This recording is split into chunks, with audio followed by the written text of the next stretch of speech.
वाहिगुरु।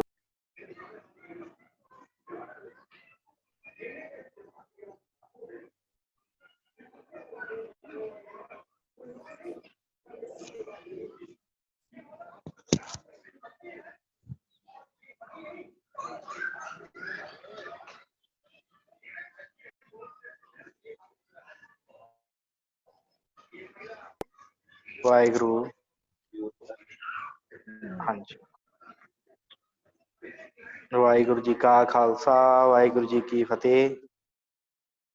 आप जी जुड़ चुके हो शाम दी इस गुरबाणी संथਿਆ ਦੀ क्लास ਵਿੱਚ।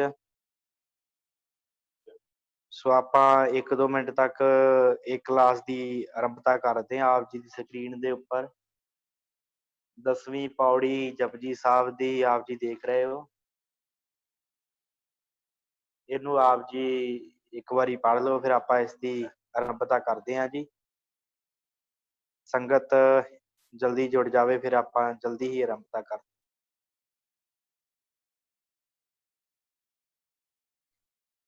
कृपा करके जिहड़े आप जी जुड़े हो अपने जो माइक हैं म्यूट कर लो।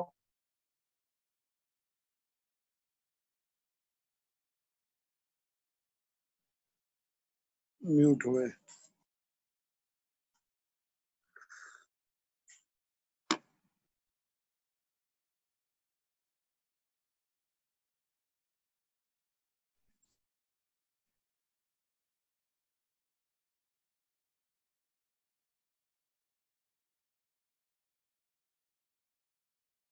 वाहिगुरु।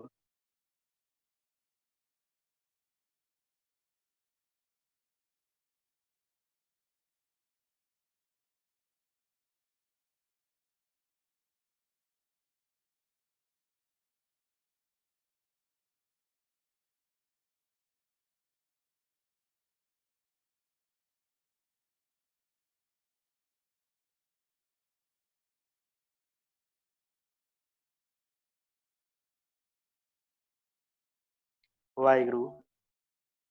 साध संगत जी, वाहिगुरु जी का खालसा, वाहिगुरु जी की फतेह। आप जी अपनी स्क्रीन के उत्ते जो जपजी साहिब बाणी दा जो आपां संथਿਆ जपजी साहिब की आरंभ की है, ਉਹਦੇ ਵਿੱਚੋਂ आप जी ये 10ਵੀਂ पौड़ी की जो आपां संथਿਆ है वो आज इत्थों शुरू करनी है। सो सब तो पहला सतगुरु गुरु नानक साहब जी ने कल भाई साहब भाई शिवतार सिंह जी ने आप जी ने दस्या सी कि जो शब्द है वो सुनिया है, सुनिया है। सस्से औंकड़ नाली नूं सिहारी ने है सुनिया है। सुनिया शब्द इत्थे आपां जिहड़ा है बोलना ते रुकना भी इसे शब्द दे उत्ते है। सुनिया सत संतोख ज्ञान। ਉਹ ਜਿਹੜਾ ਮਨੁੱਖ ਨਾਮ ਨੂੰ ਸੁਣਦਾ ਹੈ ਉਹਨੂੰ ਪ੍ਰਾਪਤੀ ਹੁੰਦੀ ਹੈ, ਉਹਦਾ ਜੀਵਨ ਸੰਤੋਖੀ ਹੋ ਜਾਂਦਾ ਹੈ। ਸੱਤ ਦੀ ਪ੍ਰਾਪਤੀ ਉਸ ਮਨੁੱਖ ਨੂੰ ਹੁੰਦੀ ਹੈ ਜਿਹੜਾ ਨਾਮ ਨੂੰ ਸੁਣਦਾ ਹੈ, ਜਿਹੜਾ ਬਾਣੀ ਨੂੰ ਸੁਣਦਾ ਹੈ, ਜਿਹੜਾ ਪਰਮਾਤਮਾ ਦੀਆਂ ਸਿਫਤ ਸਲਾਹਾਂ ਨੂੰ ਸੁਣਦਾ ਹੈ। ਸੁਣਿਆ ਸਤ ਸੰਤੋਖ ਗਿਆਨ। ਇਹਦੇ ਵਾਸਤੇ ਉਹਨੂੰ ਕੋਈ ਖਾਸ ਖੇਚਲ ਖਾਸ ਜਪ ਤਪ ਨਹੀਂ ਕਰਨਾ ਪੈਂਦਾ। ਇਹ ਸੁੱਤੇ ਸਿੱਧੇ ਉਸ ਮਨੁੱਖ ਦੇ ਵਿੱਚ ਆ ਜਾਂਦਾ ਹੈ ਸੰਤੋਖ, ਸੰਤੋਖੀ ਜੀਵਨ ਹੋ ਜਾਂਦਾ ਹੈ ਉਹਦਾ। ਸੁਣਿਆ 68 ਕਾ ਇਸ਼ਨਾਨ। 68 ਇੱਥੇ ਸ਼ਬਦ ਆਇਆ ਜੀ। ਇਹ 68 ਤੀਰਥਾਂ ਨੂੰ ਜਿਹੜਾ ਹੈ ਇੱਥੇ ਹਿੰਦੁਸਤਾਨ ਦੇ ਵਿੱਚ 68 ਤੀਰਥ ਜੋ ਮੰਨੇ ਗਏ ਆ। ਇੱਥੋਂ ਦੀ ਸੰਸਕ੍ਰਿਤੀ ਨੇ, ਇੱਥੋਂ ਦੇ ਜੋ ਧਰਮ ਹੈ ਉਹਨਾਂ ਨੇ 68 ਤੀਰਥਾਂ ਦੀ ਗੱਲ ਕੀਤੀ ਕਿ ਉਹਨਾਂ ਦੇ ਉੱਤੇ ਜਾ ਕੇ ਮਨੁੱਖ इशनान करे। 8 ਤੇ 60 68 ਸੁਣਿਆ 68 ਕਾ ਇਸ਼ਨਾਨ। ਜਿਹੜਾ ਨਾਮ ਨੂੰ ਸੁਣਦਾ ਹੈ ਉਹਨੂੰ ਕਿਤੇ ਖਾਸ ਤੀਰਥ ਦੇ ਉੱਤੇ ਜਾਣ ਦੀ ਜ਼ਰੂਰਤ ਨਹੀਂ ਪੈਂਦੀ, ਕਿਉਂਕਿ ਜਿਹੜੀ ਪ੍ਰਾਪਤੀ ਉਹਨੂੰ ਤੀਰਥਾਂ ਤੇ ਜਾ ਕੇ ਹੋਣੀ ਹੁੰਦੀ ਹੈ ਉਹਨੂੰ ਨਾਮ ਨੂੰ ਸੁਣਨ ਦੇ ਵਿੱਚ ਹੀ ਉਹਨੂੰ ਪ੍ਰਾਪਤੀ ਹੋ ਜਾਂਦੀ। ਕਿੰਨਾ ਵੱਡਾ ਫਲ ਸਤਿਗੁਰਾਂ ਨੇ ਨਾਮ ਦਾ ਦਿੱਤਾ ਹੈ। ਸੁਣਿਆ 68 ਕਾ ਇਸ਼ਨਾਨ। 18 ਤੀਰਥਾਂ ਦਾ ਇਸ਼ਨਾਨ ਨਾਮ ਜਪਣ ਦੇ ਨਾਲ ਹੀ ਹੋ ਜਾਂਦਾ ਹੈ, ਨਾਮ ਸੁਣਨ ਦੇ ਨਾਲ ਹੀ ਹੋ ਜਾਂਦਾ। ਸੁਣਿਆ ਪੜ ਪੜ ਪਾਵੈ ਹੈ ਮਾਨ। ਨਾਮ ਸੁਣਨ ਦੇ ਨਾਲ ਮਨੁੱਖ ਜਿਹੜੇ ਵਿਦਿਆ ਪੜ੍ਹਦੇ ਆ ਤੇ ਮਾਣ ਪਾਉਂਦੇ ਆ, ਉਹ ਜਿਹੜਾ ਮਾਣ ਉਸ ਮਨੁੱਖ ਨੂੰ ਪ੍ਰਾਪਤ ਹੁੰਦਾ ਹੈ ਜਿਹੜਾ ਨਾਮ ਨੂੰ ਸੁਣ ਲੈਂਦਾ ਹੈ। ਹੁਣ ਇੱਥੇ ਕਿਹੜੀ ਵਿਦਿਆ ਦੀ ਗੱਲ ਕੀਤੀ ਹੈ ਕਿ ਪੁਰਾਣੇ ਸਮਿਆਂ ਦੇ ਵਿੱਚ ਕੀ ਹੁੰਦਾ ਸੀ ਕਿ ਇੱਕ ਕਿਸੇ ਨੂੰ ਗੁਰੂ ਧਾਰਨ ਕਰਕੇ ਉਹਦੇ ਕੋਲੋਂ ਵੇਦਾਂ ਸ਼ਾਸਤਰਾਂ ਦੇ ਮੰਤਰ ਪੜ੍ਹਨੇ, ਉਹ ਸਾਰੀ ਸਿੱਖਿਆ ਪ੍ਰਾਪਤ ਕਰਨੀ ਤੇ ਫਿਰ ਉਹ ਮਨੁੱਖ ਵੇਦੀ ਕਹਾਉਣ ਲੱਗ ਪੈਂਦਾ ਸੀ, ਵੇਦਾਂਤੀ ਕਹਾਉਣ ਲੱਗ ਪੈਂਦਾ ਸੀ। ਵੇਦਾਂ ਦਾ ਗਿਆਨ ਉਹਨੂੰ ਪ੍ਰਾਪਤ ਹੋ ਜਾਂਦਾ ਸੀ, ਉਹਦਾ ਬੜਾ ਮਾਣ ਕਰਦੇ ਹੁੰਦੇ ਸੀ। ਜਿੱਥੇ ਜਾਣਾ ਕਹਿਣਾ ਜੀ ਇਹ ਵੇਦਾਂ ਦਾ ਗਿਆਤਾ ਹੈ ਤੇ ਉਹਦੇ ਅੱਗੇ ਝੁੱਕ ਕੇ ਲੋਕਾਂ ਨਮਸਕਾਰਾਂ ਕਰਨ। ਹੁਣ ਸਤਿਗੁਰੂ ਇੱਥੇ ਬਖਸ਼ਿਸ਼ ਕਰਦੇ ਆ ਕਿ ਨਾਮ ਦੇ ਸੁਣਨ ਦੇ ਨਾਲ ਜਿਹੜਾ ਮਾਣ ਇੱਕ ਵੇਦਾਂ ਪਾਠਾਂ ਨੂੰ ਪੜ੍ਹਨ ਵਾਲੇ ਨੂੰ ਮਿਲਦਾ ਹੈ, ਉਹ ਨਾਮਾਂ ਦੇ ਸੁਣਨ ਵਾਲੇ, ਨਾਮ ਨੂੰ ਸੁਣਨ ਵਾਲੇ ਨੂੰ ਉਹ ਮਾਣ ਪ੍ਰਾਪਤ ਹੋ ਜਾਂਦਾ ਹੈ। ਸੁਣਿਆ ਪੜ ਪੜ ਪਾਵੈ ਮਾਨ। ਜਿਹੜਾ ਪੜ ਪੜ ਕੇ ਵੇਦਾਂ ਦਾ ਗਿਆਨ ਲੈ ਲੈ ਕੇ ਮਾਣ ਪਾਉਂਦੇ ਆ, ਉਹ ਮਾਣ ਉਸ ਮਨੁੱਖ ਨੂੰ ਸੁੱਤੇ ਸਿੱਧੀ ਪ੍ਰਾਪਤ ਹੋ ਜਾਂਦਾ ਜਿਹੜਾ ਨਾਮ ਨੂੰ ਸਰਵਣ ਕਰਦਾ ਹੈ, ਜਿਹੜਾ ਨਾਮ ਨੂੰ ਸੁਣਦਾ ਹੈ। ਸੁਣਿਆ ਲਾਗੇ ਸਹਿਜ ਧਿਆਨ। ਸਹਿਜ ਅਵਸਥਾ ਉਸ ਮਨੁੱਖ ਨੂੰ ਪ੍ਰਾਪਤ ਹੋ ਜਾਂਦੀ ਹੈ ਜਿਹੜਾ ਨਾਮ ਨੂੰ ਸੁਣਦਾ। ਇਹ ਅਡੋਲ ਅਵਸਥਾ ਹੈ ਜਿੱਥੇ ਜਾ ਕੇ ਮਨੁੱਖ ਡੋਲਦਾ ਨਹੀਂ ਹੈ, ਜਿੱਥੇ ਇੱਕ ਟਿੱਕੀ ਅਕਾਲ ਪੁਰਖ ਚ ਧਿਆਨ ਜੁੜਿਆ ਰਹਿੰਦਾ ਹੈ। ਤੇ ਇਸ ਤੁਰਿਆ ਅਵਸਥਾ ਵੀ, ਇਸ ਸ਼ਬਦ ਨੂੰ ਜਿਹੜਾ ਹੈ ਗੁਰਬਾਣੀ ਚ ਕਿਹਾ ਗਿਆ, ਤੁਰਿਆ ਅਵਸਥਾ ਵੀ ਵਰਤਿਆ ਗਿਆ ਹੈ, ਜਿੱਥੇ ਜਾ ਕੇ ਸੁਰਤੀ ਜਿਹੜੀ ਆ ਟਿਕ ਜਾਂਦੀ ਹੈ। ਸੁਣਿਆ ਲਾਗੇ ਸਹਿਜ ਧਿਆਨ। ਨਾਮ ਨੂੰ ਸੁਣਨ ਦੇ ਨਾਲ ਸਹਿਜ ਧਿਆਨ ਦੀ ਅਵਸਥਾ ਜਿਹੜੀ ਪ੍ਰਾਪਤ ਹੋ ਜਾਂਦੀ ਹੈ। ਸਿੱਧ ਲੋਕ ਕੀ ਕਰਦੇ ਸਨ, ਉਹ ਆਪਣੇ ਆਪ ਨੂੰ ਇੰਨਾ ਕੁ ਸਾਧਦੇ ਸਨ, ਆਪਣੇ ਆਪ ਦੀ ਇੰਨਾ ਯੋਗਾ ਅਭਿਆਸ ਕਰਦੇ ਸਨ ਕਿ ਉਹ ਸਿਰਫ ਸੁਣ ਤੱਕ ਹੀ ਪਹੁੰਚ ਸਕਦੇ ਸਨ। ਪਰ ਸਤਿਗੁਰਾਂ ਨੇ ਦੇਖੋ ਕਿੰਨੀ ਬਖਸ਼ਿਸ਼ ਕੀਤੀ ਹੈ, ਜਿਹੜੇ ਨਾਮ ਸੁਣਦੇ ਹਨ ਉਹਨਾਂ ਨੂੰ ਸਹਿਜ ਧਿਆਨ ਦੀ ਪ੍ਰਾਪਤੀ ਹੁੰਦੀ ਹੈ। ਐਸਾ ਧਿਆਨ ਜਿੱਥੋਂ ਬਾਅਦ ਚ ਮਨੁੱਖ ਦੀ ਸੁਰਤ ਡੋਲਦੀ ਨਹੀਂ ਹੈ। ਉਸ ਅਵਸਥਾ ਨੂੰ ਜਿਹੜਾ ਹੈ ਤੁਰਿਆ ਅਵਸਥਾ ਜਿਹੜੀ ਹੈ ਨਾ, ਉਸ ਦੀ ਪ੍ਰਾਪਤੀ ਮਨੁੱਖ ਨੂੰ ਹੁੰਦੀ ਹੈ। ਮਾਇਆ ਦੇ ਤਿੰਨਾਂ ਗੁਣਾਂ ਤੋਂ ਲੰਘ ਕੇ, ਰਜੋ ਸਤੋ ਤੇ ਤਮੋ ਗੁਣ, 3 ਗੁਣ ਮਾਇਆ ਦੇ ਹਨ।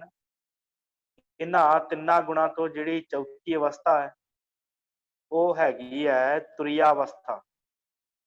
ਰਜੋ ਤਮੋ ਤੇ ਸਤੋ ਗੁਣ, ਇਹਨਾਂ ਤੋਂ ਉੱਚੀ ਅਵਸਥਾ ਹੈ।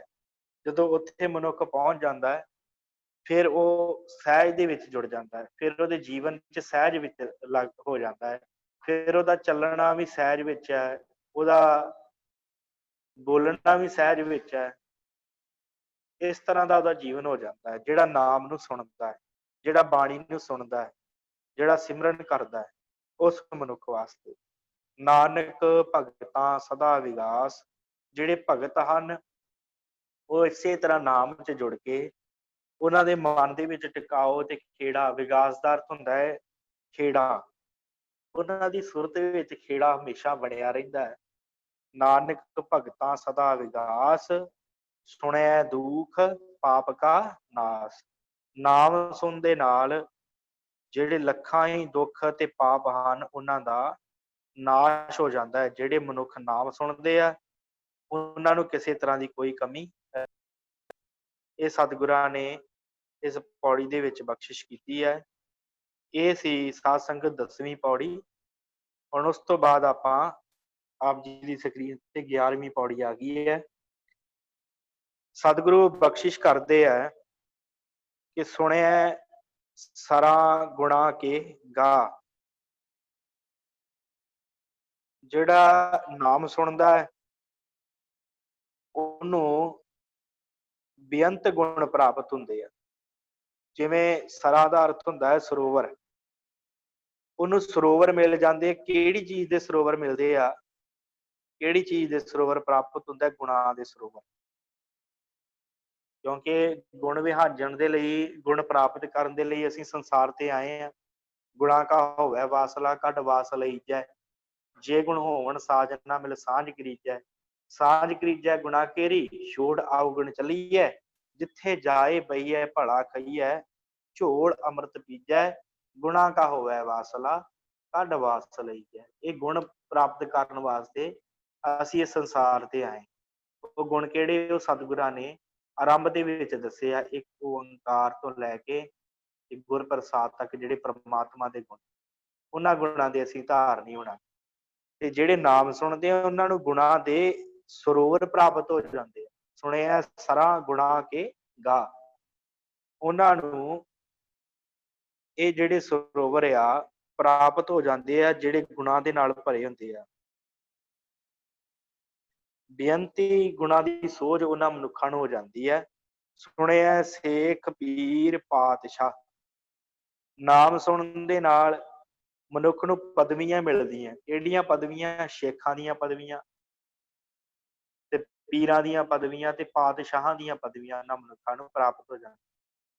ਇੱਥੇ ਭੁਲੇਖਾ ਜਿਹੜਾ ਹੈ ਨਾ ਕਈ ਵਾਰੀ ਪੈ ਜਾਂਦਾ ਹੈ ਕਿ ਇੱਕ ਦਿਨ ਮੈਨੂੰ ਇੱਕ ਵੀਰ ਨੇ ਪੁੱਛਿਆ ਸੀ ਕਿ ਬਾਣੀ ਦੇ ਵਿੱਚ ਪੀਰਾਂ ਦੀ ਗੱਲ ਤੇ ਸ਼ੇਖਾਂ ਦੀ ਗੱਲ ਆਈ ਆ ਤੇ ਪੀਰਾਂ ਨੂੰ ਤੇ ਆਪਾਂ ਮੰਨਦੇ ਨਹੀਂ। ਤੇ ਇੱਥੇ ਸਤਿਗੁਰਾਂ ਨੇ ਇਹ ਗੱਲ ਕੀਤੀ ਆ ਕਿ ਸੁਣਿਆ ਸੇਖ ਪੀਰ ਪਾਤਸ਼ਾਹ, ਜਿਹੜੇ ਪੀਰ ਆ, ਜਿਹੜੇ ਸ਼ੇਖ ਆ, ਉਹ ਵੀ ਉਹਨੂੰ ਹੀ ਧਿਆ ਰਹੇ ਆ। ਉਹਨਾਂ ਵਾਲੀ ਪਦਵੀ ਜਿਹੜੀ ਆ ਉਹ ਮਨੁੱਖ ਨੂੰ ਪ੍ਰਾਪਤ ਹੋ ਜਾਂਦੀ ਹੈ। ਸੁਣਿਆ ਸ਼ੇਖ ਪੀਰ ਪਾਤਸ਼ਾਹ, ਪਾਤਸ਼ਾਹਾਂ ਵਾਲੀ ਪਦਵੀ ਉਹਨਾਂ ਨੂੰ ਪ੍ਰਾਪਤ ਹੁੰਦੀ ਆ। ਉਹ ਫਿਰ ਡੋਲਦੇ ਨਹੀਂ ਜਿਹੜੇ ਨਾਮ ਸੁਣਦੇ। ਸੁਣਿਆ ਅੰਧੇ ਪਾਵੈ ਰਾਹ, ਜਿਹੜੇ ਨਾਮ ਨੂੰ ਸੁਣਦੇ ਆ, ਜਿਨ੍ਹਾਂ ਨੂੰ, ਜਿਹੜੇ ਗਿਆਨ ਤੋਂ ਹੀਣੇ ਆ। ਅੰਨੇ ਅਸੀਂ ਗਿਆਨ ਤੋਂ ਵੀ ਹੋਣੇ ਆ ਨਾ, ਸਾਡੇ ਕੋਲ ਗਿਆਨ ਨਹੀਂ ਹੈ। ਗਿਆਨ ਤੋਂ ਅੰਨਾ ਉਹ ਮਨੁੱਖ ਨਹੀਂ ਹੈ ਗੁਰਬਾਣੀ ਅਨੁਸਾਰ ਜਿਹਦੀਆਂ ਅੱਖਾਂ ਨਹੀਂ ਆ। ਅੰਨਾ ਉਹ ਮਨੁੱਖ ਹੈ ਜਿਹਦੇ ਕੋਲ ਗਿਆਨ ਨਹੀਂ ਹੈ, ਜਿਹਦੇ ਕੋਲ ਧਰਮ ਦਾ ਗਿਆਨ ਨਹੀਂ, ਜਿਹਦੇ ਕੋਲ ਗੁਰੂ ਦੁਆਰਾ ਬਖਸ਼ਿਸ਼ ਕੀਤਾ ਗਿਆਨ ਨਹੀਂ ਹੈ। ਉਹ ਮਨੁੱਖ ਜਿਹੜਾ ਧਰਮ ਦੇ ਵਿੱਚ ਜਿਹੜਾ ਹੈ ਉਹ ਅੰਨਾ ਹੈ। ਇੱਥੇ ਸਤਿਗੁਰਾਂ ਨੇ ਬਖਸ਼ਿਸ਼ ਕੀਤੀ ਹੈ ਕਿ ਜਿਹੜਾ ਨਾਮ ਨੂੰ ਸੁਣਦਾ ਹੈ ਉਹਨੂੰ ਫਿਰ ਰਸਤਾ ਦਿਖ ਪੈਂਦਾ ਹੈ। ਕਿਹੜਾ ਰਸਤਾ ਦਿਖ ਪੈਂਦਾ ਹੈ? ਪਰਮਾਤਮਾ ਦਾ ਰਾਹ, ਜਿਸ ਰਸਤੇ ਤੇ ਚੱਲ ਕੇ ਉਹਨੇ ਗੁਣ ਪ੍ਰਾਪਤ ਕਰਨੇ ਹੁੰਦੇ ਆ। ਉਹ ਜਿਹੜਾ ਰਸਤਾ ਉਸ ਮਨੁੱਖ ਨੂੰ ਪ੍ਰਾਪਤ ਹੋ ਜਾਂਦਾ ਹੈ। ਸੁਣਿਆ ਅੰਧੇ ਪਾਵੇ ਰਾਹ, ਜਿਹੜੇ ਅੰਨੇ ਲੋਕ ਹਨ ਜਿਨ੍ਹਾਂ ਨੂੰ ਗਿਆਨ ਹੀ ਨਹੀਂ ਕਿਸੇ ਗੱਲ ਦਾ, ਉਹ ਵੀ ਰਸਤਾ ਲੱਭ ਲੈਂਦੇ ਆ ਜਿਹੜੇ ਨਾਮ ਨੂੰ ਸੁਣਦੇ ਆ। ਸੁਣਿਆ ਹਾਥ ਹੋਵੇ ਅਸਗਾਹ, ਹੁਣ ਇੱਥੇ ਉੱਪਰ ਜਿਹੜਾ ਸ਼ਬਦ ਸੀ ਨਾ ਅੰਧੇ ਪਾਵੇ ਰਾਹ, ਇੱਥੇ ਹਾਹੇ ਨੂੰ ਥੋੜਾ ਜਿਹਾ ਹੇਠਾਂ ਔਂਕੜ ਜਿਹੜੀ ਆ ਉਹ ਆਪਾਂ ਲਾਉਣੀ ਹੈ। ਰਾਹੋ ਨਹੀਂ ਬੋਲਣਾ ਤੇ ਇੱਥੇ ਅਸਗਾਹੋ ਨਹੀਂ ਬੋਲਣਾ, ਰਾਹ ਅਸਗਾਹ। ਸੁਣਿਆ ਹਾਥ ਵੇ ਅਸਗਾਹ, ਜਿਹੜੇ ਮਨੁੱਖ ਪ੍ਰਮਾਤਮਾ ਦਾ ਨਾਮ ਸੁਣਦੇ ਆ ਉਹਨਾਂ ਦੇ ਲਈ ਸੰਸਾਰ ਦੇ ਜਿਹੜੇ ਸਮੁੰਦਰ ਆ ਨਾ, ਅਸਗਾਹ ਦਾ ਅਰਥ ਹੁੰਦਾ ਸਮੁੰਦਰ, ਉਹਨਾਂ ਦੇ ਲਈ ਸਮੁੰਦਰ ਹੱਥਾਂ ਜਿੱਡੇ ਹੋ ਜਾਂਦੇ ਆ। ਭਾਵ ਉਹਨੂੰ ਸੰਸਾਰ ਦਾ ਇਹ ਸਾਰਾ ਵਰਤਾਰਾ ਜਿਹੜਾ ਇਹ ਸਮੁੰਦਰ ਹੀ ਆ ਨਾ, ਪ੍ਰਮਾਤਮਾ ਦੀ ਪੈਦਾ ਕੀਤੀ ਹੋਈ ਜਿੰਨੀ ਵੀ ਦੁਨੀਆ, ਇਸ ਸੰਸਾਰੀ ਜਿਹੜਾ ਸਮੁੰਦਰ ਹੈ ਇਹਦੇ ਵਿੱਚ ਉਹਨੂੰ ਦੁੱਖ ਨਹੀਂ ਵਿਆਪਦੇ। ਜਿਹੜਾ ਨਾਮ ਨੂੰ ਸੁਣਦਾ ਉਹਨਾਂ ਦੇ ਲਈ ਸਮੁੰਦਰ ਵੀ ਹੱਥਾਂ ਜਿੱਡੇ ਹੋ ਜਾਂਦੇ ਆ। ਸੰਸਾਰ ਰੂਪੀ ਸਮੁੰਦਰ ਵੀ ਜਿਹੜੇ ਨਾਮ ਨੂੰ ਸੁਣਦੇ ਆ, ਅਕਾਲ ਪੁਰਖ ਦੇ ਨਾਮ ਨੂੰ ਸੁਣਦੇ, ਡੂੰਘੇ ਡੂੰਘੇ ਸਮੁੰਦਰਾਂ ਦੀ ਉਹਨਾਂ ਨੂੰ ਸੋਝੀ ਹੋ ਜਾਂਦੀ ਆ। ਅਸਲੀਅਤ ਸਮਝ ਆ ਜਾਂਦੀ ਹੈ ਕਿ ਮੈਂ ਸੰਸਾਰ ਦੇ ਵਿੱਚ ਕਰਨ ਕੀ ਆਇਆ, ਮੇਰਾ ਮਨੋਰਥ ਕੀ ਹੈ। ਸੁਣਿਆ ਹਾਥ ਹੋਵੇ ਅਸਗਾਹ, ਉਹਨਾਂ ਨੂੰ ਇਸ ਗੱਲ ਦੀ ਸਮਝ ਲੱਗ ਜਾਂਦੀ ਹੈ ਕਿ ਸੰਸਾਰ 'ਚ, ਇਸ ਸੰਸਾਰ ਰੂਪੀ ਸਮੁੰਦਰ 'ਚ ਮੈਂ ਲੈਣ ਕੀ ਆਇਆ। ਸੁਣਿਆ ਹਾਥ ਹੋਵੇ ਅਸਗਾਹ, ਨਾਨਕ ਭਗਤਾਂ ਸਦਾ ਵਿਗਾਸ, ਉਹਨਾਂ ਦਾ ਹਿਰਦਾ ਖਿੜਿਆ ਰਹਿੰਦਾ ਹੈ। ਵਿਗਾਸ ਦਾ ਅਰਥ ਖਿੜਨਾ।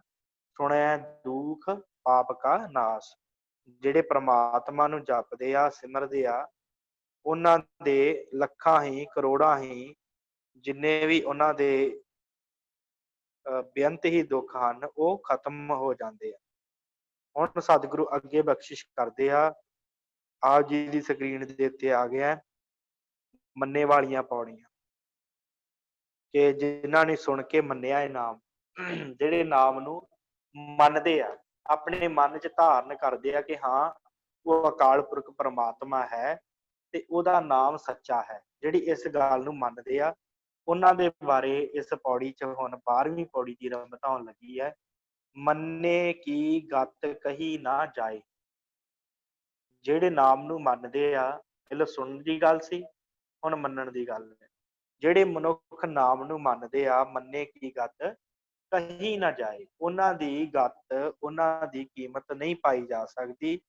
ਉਹਨਾਂ ਬਾਰੇ ਸਪਸ਼ਟ ਤੌਰ ਤੇ ਕਿਹਾ ਨਹੀਂ ਜਾ ਸਕਦਾ ਉਹ ਕੈਸੇ ਹਨ। ਜਿਹੜੇ ਨਾਮ ਨੂੰ ਮੰਨਦੇ ਹਨ, ਉਹਨਾਂ ਦੀ ਹਾਲਤ, ਗਤ ਤੋਂ ਭਾਵ ਹਾਲਤ, ਉਹਨਾਂ ਦੀ ਅਵਸਥਾ, ਉਸ ਕਿਸ ਅਵਸਥਾ ਦੇ ਵਿੱਚ ਵਿਚਰ ਰਹੇ ਆ। ਮੰਨੇ ਕੀ ਗਤ ਕਹੀ ਨਾ ਜਾਏ, ਉਹਨਾਂ ਦੀ ਅਵਸਥਾ ਕਹਿਣ ਤੋਂ ਪਰੇ ਹੁੰਦੀ। ਜੇ ਕੋ ਕਹੈ ਪਿਛੈ ਪਛਤਾਏ, ਜੇ ਕੋ ਕਹੈ ਪਿਛੈ ਪਛਤਾਏ, ਪਛਤਾਏ ਸ਼ੀਸ਼ੇ ਦੇ ਔਂਕੜ ਜਿਹੜਾ ਉਹ ਬੋਲਣਾ ਥੋੜਾ ਜਿਹਾ। ਜੇ ਕੋ ਕਹੈ ਪਿਛੈ, ਚੱਛੇ ਨੂੰ ਦਲਾਵਾਂ ਲੱਗੀਆਂ, ਪਿਛੈ। ਜੇ ਕੋ ਕਹੈ ਪਿਛੈ ਪਛਤਾਏ, ਜੇ ਕੋਈ ਮਨੁੱਖ ਉਹਨਾਂ ਦੇ ਬਾਰੇ ਬਿਆਨ ਕਰੇ ਜਿਹੜੇ ਨਾਮ ਨੂੰ ਮੰਨਦੇ ਆ, ਤੇ ਉਹ ਮਨੁੱਖ ਪਿੱਛੋਂ ਪਛਤਾਉਂਦਾ ਹੀ ਆ ਕਿ ਮੈਂ ਐਵੇਂ ਇਸ ਮਨੁੱਖ ਦੇ ਬਾਰੇ ਜਾਣਨ ਲੱਗ ਗਿਆ, ਇਹਦੀ ਅਵਸਥਾ ਤੇ ਮੈਨੂੰ ਪਤਾ ਹੀ ਨਹੀਂ ਸੀ ਕਿੱਡੀ ਵੱਡੀ ਹੈ। ਜੇ ਕੋ ਕਹੈ ਪਿੱਛੇ ਪਛਤਾਏ, ਬਾਅਦ ਵਿੱਚ ਉਹਨੂੰ ਪਛਤਾਉਣਾ ਪੈਂਦਾ ਹੈ। ਜਿਹੜਾ ਨਾਮ ਨੂੰ ਮੰਨਣ ਕਰਨ ਵਾਲੇ ਦੀ ਅਵਸਥਾ ਨੂੰ ਬਿਆਨ ਕਰਦਾ ਹੈ। ਕਾਗਦ ਕਲਮ ਨਾ ਲਿਖਣ ਹਾਰ, ਕਾਗਦ ਤੋਂ ਭਾਵ ਕਾਗਜ਼, ਕਲਮ ਤੋਂ ਭਾਵ ਲਿਖਣ ਵਾਲੀ ਕਲਮ, ਪੈਨ ਕਹਿ ਲਓ, ਨਾ ਲਿਖਣ ਹਾਰ, ਲਿਖਿਆ ਨਹੀਂ ਜਾ ਸਕਦਾ ਕਿ ਉਹ ਮਨੁੱਖ ਕੈਸੇ ਹਨ ਜਿਹੜੇ ਨਾਮ ਨੂੰ ਮੰਨਦੇ ਹਨ, ਜਿਹੜੇ ਨਾਮ ਦਾ ਮੰਨਣ ਕਰਦੇ ਹਨ, ਜਿਨ੍ਹਾਂ ਨੂੰ ਇਹ ਅਵਸਥਾ ਪ੍ਰਾਪਤ ਹੋ ਗਈ ਕਿ ਉਹ ਸਦੀਵੀ ਹੋਣ ਵਾਲਾ ਹੈ ਤੇ ਉਹ ਮੇਰੇ ਨੇੜੇ ਹੈ। ਜਿਨ੍ਹਾਂ ਨੂੰ ਇਹ ਅਵਸਥਾ ਪ੍ਰਾਪਤ ਹੋ ਗਈ, ਉਹ ਮਨੁੱਖਾਂ ਦੇ ਜਿਹੜੇ ਗੁਣ ਹਨ, ਉਹਨਾਂ ਨੂੰ ਕਿਸੇ ਕਾਗਜ਼ ਦੇ ਉੱਤੇ, ਕਿਸੇ ਕਲਮ ਦੇ ਨਾਲ ਲਿਖਿਆ ਨਹੀਂ ਜਾ ਸਕਦਾ।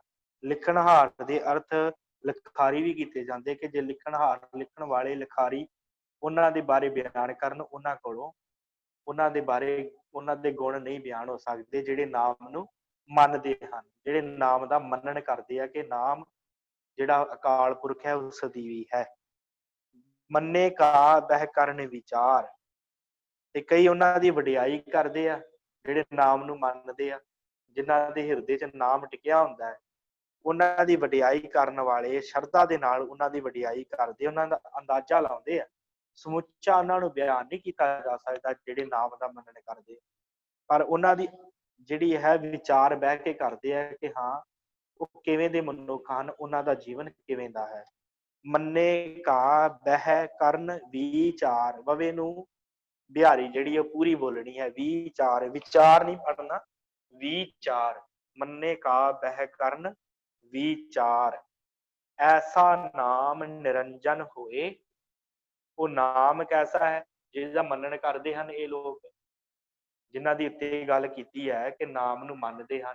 ਉਸ ਨਾਮ ਦੀ ਵਡਿਆਈ ਸਤਿਗੁਰੂ ਕਹਿੰਦੇ ਆ ਕਿ ਐਸਾ ਨਾਮ ਕੈਸਾ ਹੈ, ਉਹ ਨਾਮ ਨਿਰੰਜਨ ਹੋਏ।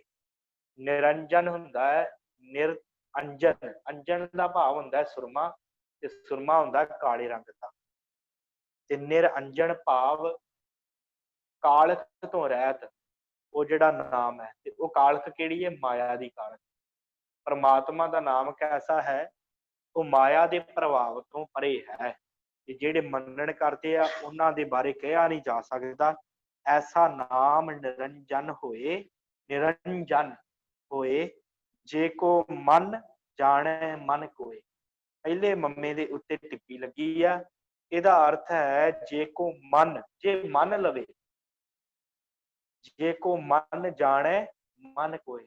ਆਪਣੇ ਮਨ ਦੇ ਵਿੱਚ, ਦੂਸਰੇ ਮਨ ਦਾ ਅਰਥ ਹੈ ਮਨ, ਪਹਿਲੇ ਦਾ ਅਰਥ ਹੈ ਮੰਨਣਾ। ਜਿਵੇਂ ਆਪਾਂ ਕਿਸੇ ਨੂੰ ਗੱਲ ਮੇਰੀ ਮੰਨਦਾ ਨਹੀਂ ਹੈ ਨਾ, ਇਹ ਟਿੱਪੀ ਦਾ ਦੇ ਨਾਲ ਜਿਹੜਾ ਅਰਥ ਬਦਲਿਆ, ਮਨ ਦੇ ਵਿੱਚ ਮੰਨ ਲਵੇ, जे को मन जाने मन कोई, जेड़ा ये गल मन लवे कि परमात्मा दा नाम जेड़ा है वो उच्चा है, वो माया दे प्रभाव तो रहत है, फिर ओदी गत जेड़ी वो कही नहीं जा सकती। इस पौड़ी च इस सतगुरां ने बयान किया।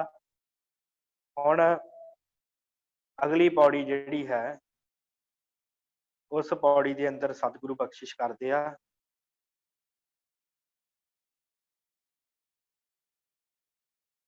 हाँ जी, मन्नै सुरत होवै मन बुद्ध। 13वीं पौड़ी दी रंभता हुंदी है, आप जी दी स्क्रीन ते आ गई है। मन्नै सुरत होवै मन बुद्ध। ਜਿਹੜੇ ਮਨੁੱਖ ਨਾਮ ਦਾ ਮੰਨਣ ਕਰਦੇ ਆ, ਜਿਹੜੇ ਮੰਨ ਲੈਂਦੇ ਆ ਕਿ ਉਹ ਹੈ, ਉਹਨਾਂ ਦੀ ਜਿਹੜੀ ਸੁਰਤ ਹੈ, ਮੰਨੈ ਸੁਰਤ ਹੋਵੈ ਮਨ ਬੁੱਧ, ਉਹਨਾਂ ਦੀ ਬੁੱਧੀ ਵੀ ਨਿਰਮਲ ਹੋ ਜਾਂਦੀ ਹੈ, ਉਹਨਾਂ ਦੀ ਸੁਰਤ ਨਾਮ 'ਚ ਜੁੜ ਜਾਂਦੀ, ਉੱਚੀ ਹੋ ਜਾਂਦੀ ਉਹਨਾਂ ਦੀ ਸੁਰਤ। ਇੱਥੇ ਹੁਣ ਸ਼ਬਦ ਮੰਨੈ ਆਇਆ, ਪਿਛਲੀ ਪੌੜੀ ਦੇ ਵਿੱਚ ਮੰਨੇ ਸ਼ਬਦ ਸੀ, ਇੱਕ ਲਾਂ ਲੱਗੀ ਹੋਈ ਸੀ, ਹੁਣ ਇੱਥੇ ਮੰਨੈ ਸ਼ਬਦ ਹੈ। ਉੱਥੇ ਸੀ ਕਿ ਜੇ ਉੱਥੇ ਸ਼ਬਦ ਜਿਹੜਾ ਮੰਨੇ, ਜਿਹੜੇ ਮੰਨਦੇ ਹਨ, ਇੱਥੇ ਅਰਥ ਬਣੇਗਾ ਜੇ ਕੋਈ ਮੰਨ ਲਵੇ, ਮੰਨੈ ਦੋ ਦਲਾਵਾਂ ਦੇ ਨਾਲ, ਕਿ ਜੇ ਕੋਈ ਪਰਮਾਤਮਾ ਦੇ ਨਾਮ ਨੂੰ ਮੰਨ ਲਵੇ। ਠੀਕ ਹੈ ਜੀ। ਪਿਛਲੀ ਪੌੜੀ ਦੇ ਵਿੱਚ ਸ਼ਬਦ ਮੰਨੇ ਆਇਆ ਸੀ, ਜਿਸ ਦਾ ਅਰਥ ਸੀ ਜਿਨ੍ਹਾਂ ਨੇ ਮੰਨਿਆ ਉਹਨਾਂ ਨੂੰ ਕੀ ਪ੍ਰਾਪਤੀ ਹੋਈ। ਹੁਣ ਇੱਥੇ ਮੰਨੈ ਸ਼ਬਦ ਆਇਆ ਕਿ ਜੇ ਕੋਈ ਪਰਮਾਤਮਾ ਦੇ ਨਾਮ ਨੂੰ ਮੰਨ ਲਵੇ, ਉਹਨੂੰ ਕੀ ਪ੍ਰਾਪਤ ਹੁੰਦਾ ਹੈ? ਮੰਨੈ ਸੁਰਤ ਹੋਵੈ ਮਨ ਬੁੱਧ। ਉਹਨਾਂ ਮਨੁੱਖਾਂ ਦੀ ਸੁਰਤ ਉੱਚੀ ਹੋ ਜਾਂਦੀ ਹੈ ਤੇ ਮਨ ਵਿਕਾਰਾਂ 'ਚ ਨਹੀਂ ਘਿਰਦਾ ਤੇ ਬੁੱਧ ਨਿਰਮਲ ਹੋ ਜਾਂਦੀ। ਮੰਨੈ ਸੁਰਤ ਹੋਵੈ ਮਨ ਬੁੱਧ, ਸੁੱਤਾ ਹੋਇਆ ਮਨ ਉਹਨਾਂ ਦਾ ਜਾਗ ਪੈਂਦਾ। ਮੰਨੈ ਸਗਲ ਭਵਨ ਕੀ ਸੁਧ, ਜੇ ਕੋਈ ਮਨੁੱਖ ਪਰਮਾਤਮਾ ਦੇ ਨਾਮ ਦਾ ਮੰਨਣ ਕਰ ਲਵੇ, ਜੇ ਕੋਈ ਇਹ ਸੋਚ ਲਵੇ, ਇਹ ਸਮਝ ਲਵੇ, ਇਹ ਜਾਣ ਲਵੇ, ਇਹ ਮਨ 'ਚ ਵਸਾ ਲਵੇ ਕਿ ਉਹ ਹੈ ਤੇ ਉਹ ਮੇਰੇ ਨੇੜੇ ਹੈ, ਉਹਨੂੰ ਕੀ ਪ੍ਰਾਪਤ ਹੁੰਦਾ ਹੈ? ਸਗਲ ਭਵਨ ਕੀ ਸੁਧ। ਉਹਨੂੰ ਸਾਰਿਆਂ ਭਵਨਾਂ ਦੀ ਭਾਵ ਸਾਰੀ ਸੋਝੀ ਹੋ ਜਾਂਦੀ ਹੈ ਕਿ ਹਰ ਪਾਸੇ ਅਕਾਲ ਪੁਰਖ ਹੀ ਵਿਆਪਕ ਹੈ, ਹਰ ਜਗ੍ਹਾ ਦੇ ਵਿੱਚ ਉਹੀ ਹੈ। ਸਗਲ ਭਵਨ ਕੀ ਸੁਧ, ਸਾਰੀ ਸੁੱਧ ਭਾਵ ਸਾਰੀ ਸਮਝ ਆ ਜਾਂਦੀ ਹੈ, ਸਾਰੀ ਸੋਝੀ ਹੋ ਜਾਂਦੀ ਹੈ ਕਿ ਹਰ ਜਗ੍ਹਾ ਉਹ ਆਪ ਹੀ ਵਿਆਪਕ ਹੈ। ਮੰਨੈ ਸਗਲ ਭਵਨ ਕੀ ਸੁਧ, ਮੰਨੈ ਮੋਹ ਚੋਟਾਂ ਨਾ ਖਾਏ। ਉਹ ਜਿਹੜਾ ਮਨੁੱਖ ਹੈ ਆਪਣੇ ਮੂੰਹ ਦੇ ਉੱਤੇ ਚੋਟਾਂ ਨਹੀਂ ਖਾਂਦਾ, ਜਿਹੜਾ ਨਾਮ ਨੂੰ ਮੰਨ ਲਵੇ। ਕਿਹੜੀਆਂ ਚੋਟਾਂ ਜੀ? ਜਿਹੜੀਆਂ ਵਿਕਾਰਾਂ ਦੀਆਂ ਚੋਟਾਂ। ਦਿਨ ਰਾਤ ਵਿਕਾਰ ਸਾਨੂੰ ਘੇਰੀ ਰੱਖਦੇ ਹਨ, 5 ਵਿਕਾਰ, ਤੇ ਉਹ ਸਾਡੇ ਮੂੰਹ ਤੇ ਚੋਟਾਂ ਹੀ ਲਾਉਂਦੇ ਆ, ਕਿਉਂਕਿ ਉਹ ਅੰਮ੍ਰਿਤ ਲੁੱਟਦੇ ਸਾਡੇ ਅੰਦਰ।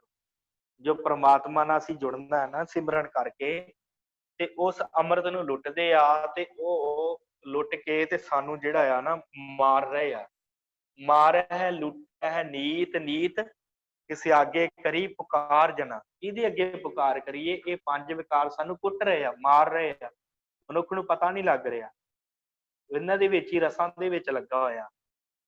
ਤੇ ਇਸ ਕਰਕੇ ਪੰਜੇ ਬੱਧੇ ਮਹਾਬਲੀ ਕਰ ਸੱਚਾ ਢੂਆ। ਫਿਰ ਗੁਰੂ ਅੱਗੇ ਅਰਦਾਸ ਕਰੀ ਦੀ ਕਿ ਇਹ 5 ਵਿਕਾਰ ਬੰਨ ਲਵੇ ਤੇ ਸਾਨੂੰ ਉਹ ਸੱਟਾਂ ਤੋਂ ਬਚਾ ਲਵੇ।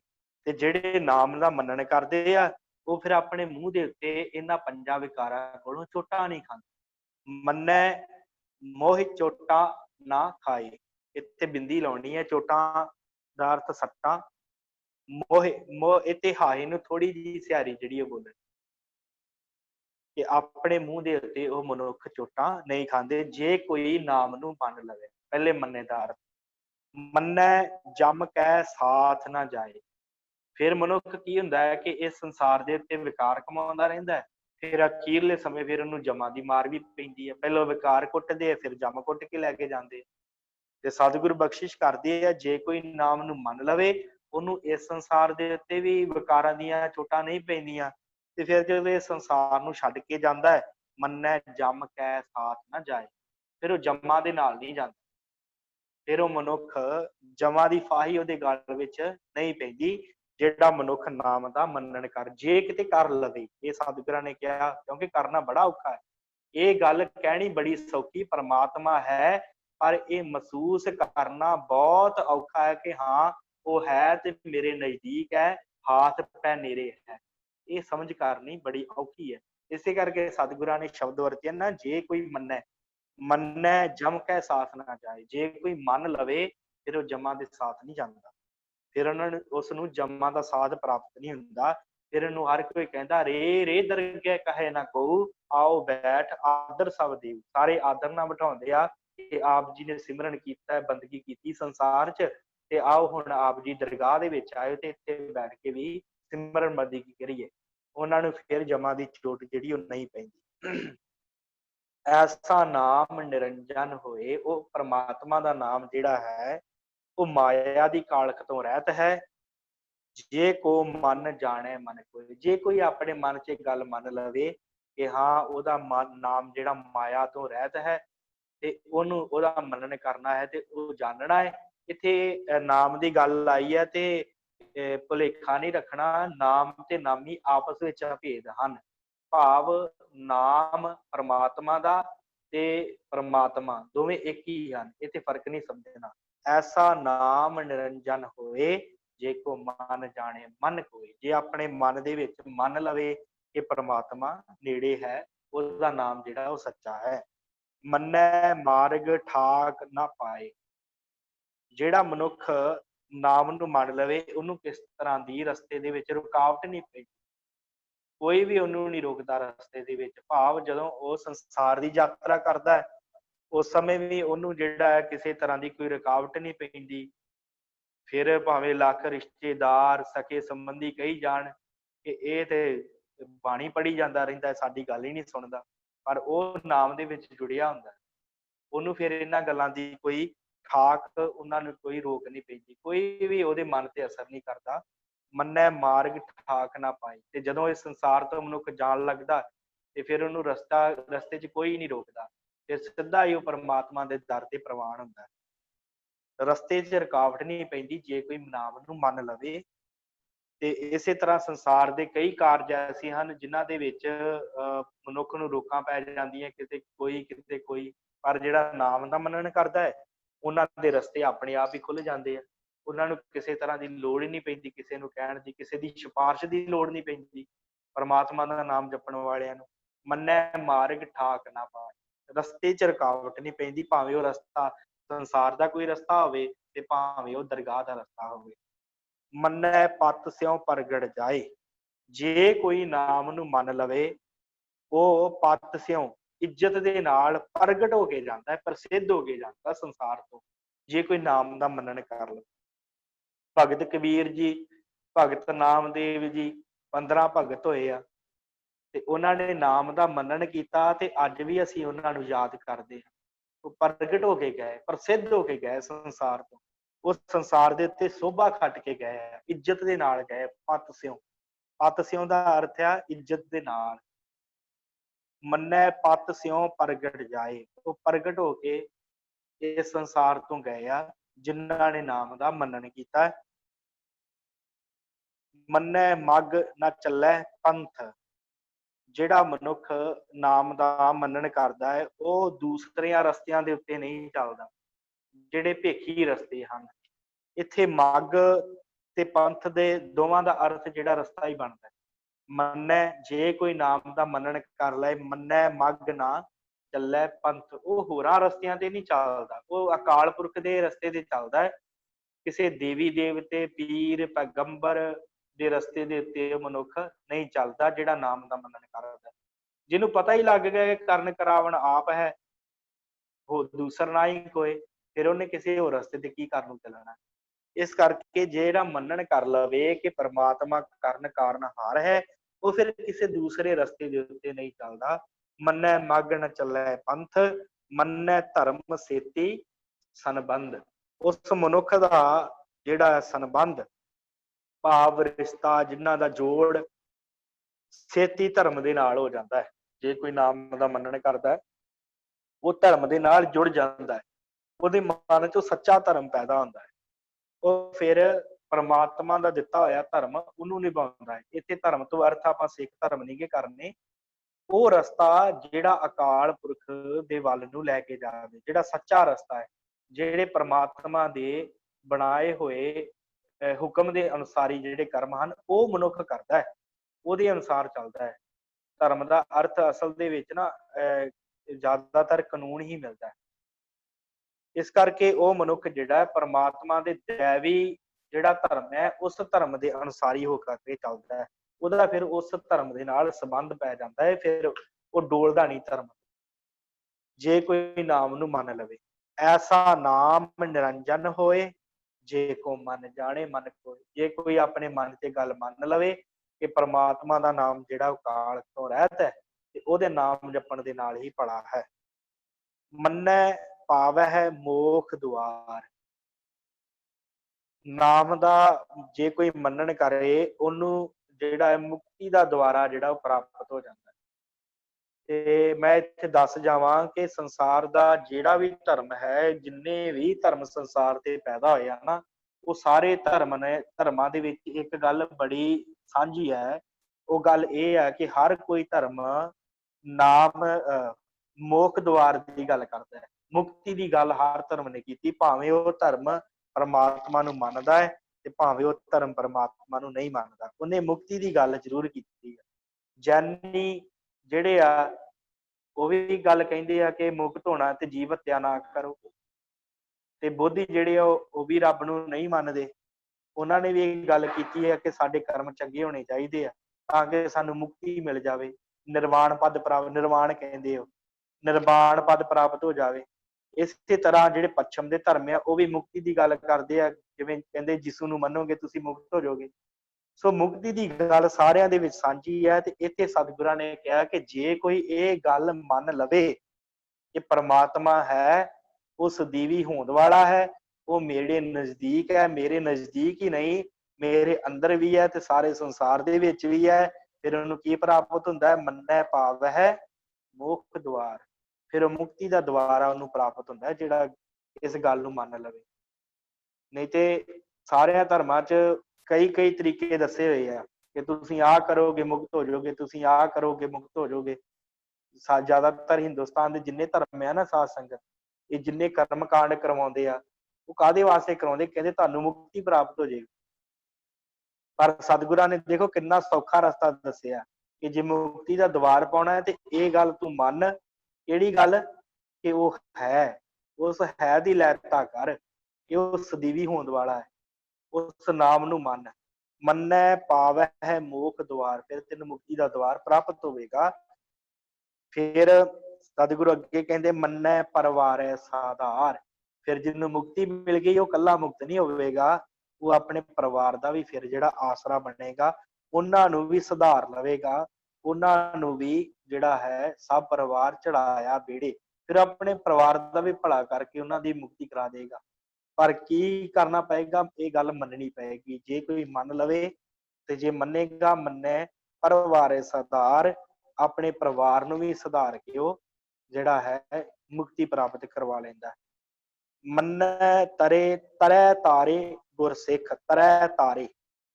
ਜੇ ਕੋਈ ਨਾਮ ਦਾ ਮੰਨਣ ਕਰੇ, ਤਰੈ ਤਾਰੇ ਗੁਰ ਸਿੱਖ, ਜਿਹੜਾ ਗੁਰੂ ਉਹ ਆਪ ਵੀ ਤਾਰਦਾ ਹੈ ਨਾਮ ਦਾ ਮੰਨਣ ਕਰਨ ਦੇ ਨਾਲ, ਤੇ ਉਹ ਸਿੱਖਾਂ ਨੂੰ ਵੀ ਤਾਰ ਦਿੰਦਾ। ਗੁਰੂ ਆਪ ਤੇ ਤਰਦਾ ਹੀ ਹੈ, ਆਪ ਤੇ ਨਾਮ ਦਾ ਮੰਨਣ ਕਰਦਾ ਹੈ, ਤੇ ਉਹਨੂੰ ਮੰਨਣ ਵਾਲੇ ਜਿਹੜੇ ਸਿੱਖ ਹੁੰਦੇ ਆ ਉਹ ਵੀ ਤਰ ਜਾਂਦੇ ਆ। ਭਾਵ ਕਿ ਜੇ ਕੋਈ ਗੁਰੂ ਉਸ ਅਕਾਲ ਪੁਰਖ ਨੂੰ ਮੰਨ ਲਵੇ ਕਿ ਉਹ ਸਦੀਵੀ ਹੋਂਦ ਵਾਲਾ ਹੈ, ਤੇ ਬਾਕੀ ਉਹਦੇ ਨੇੜੇ ਬਹਿਣ ਵਾਲੇ ਉਹਦੇ ਜਿਹੜੇ ਚੇਲੇ ਆ ਉਹ ਵੀ ਇਸ ਗੱਲ ਦੇ ਨਾਲ ਤਰ ਜਾਣਗੇ।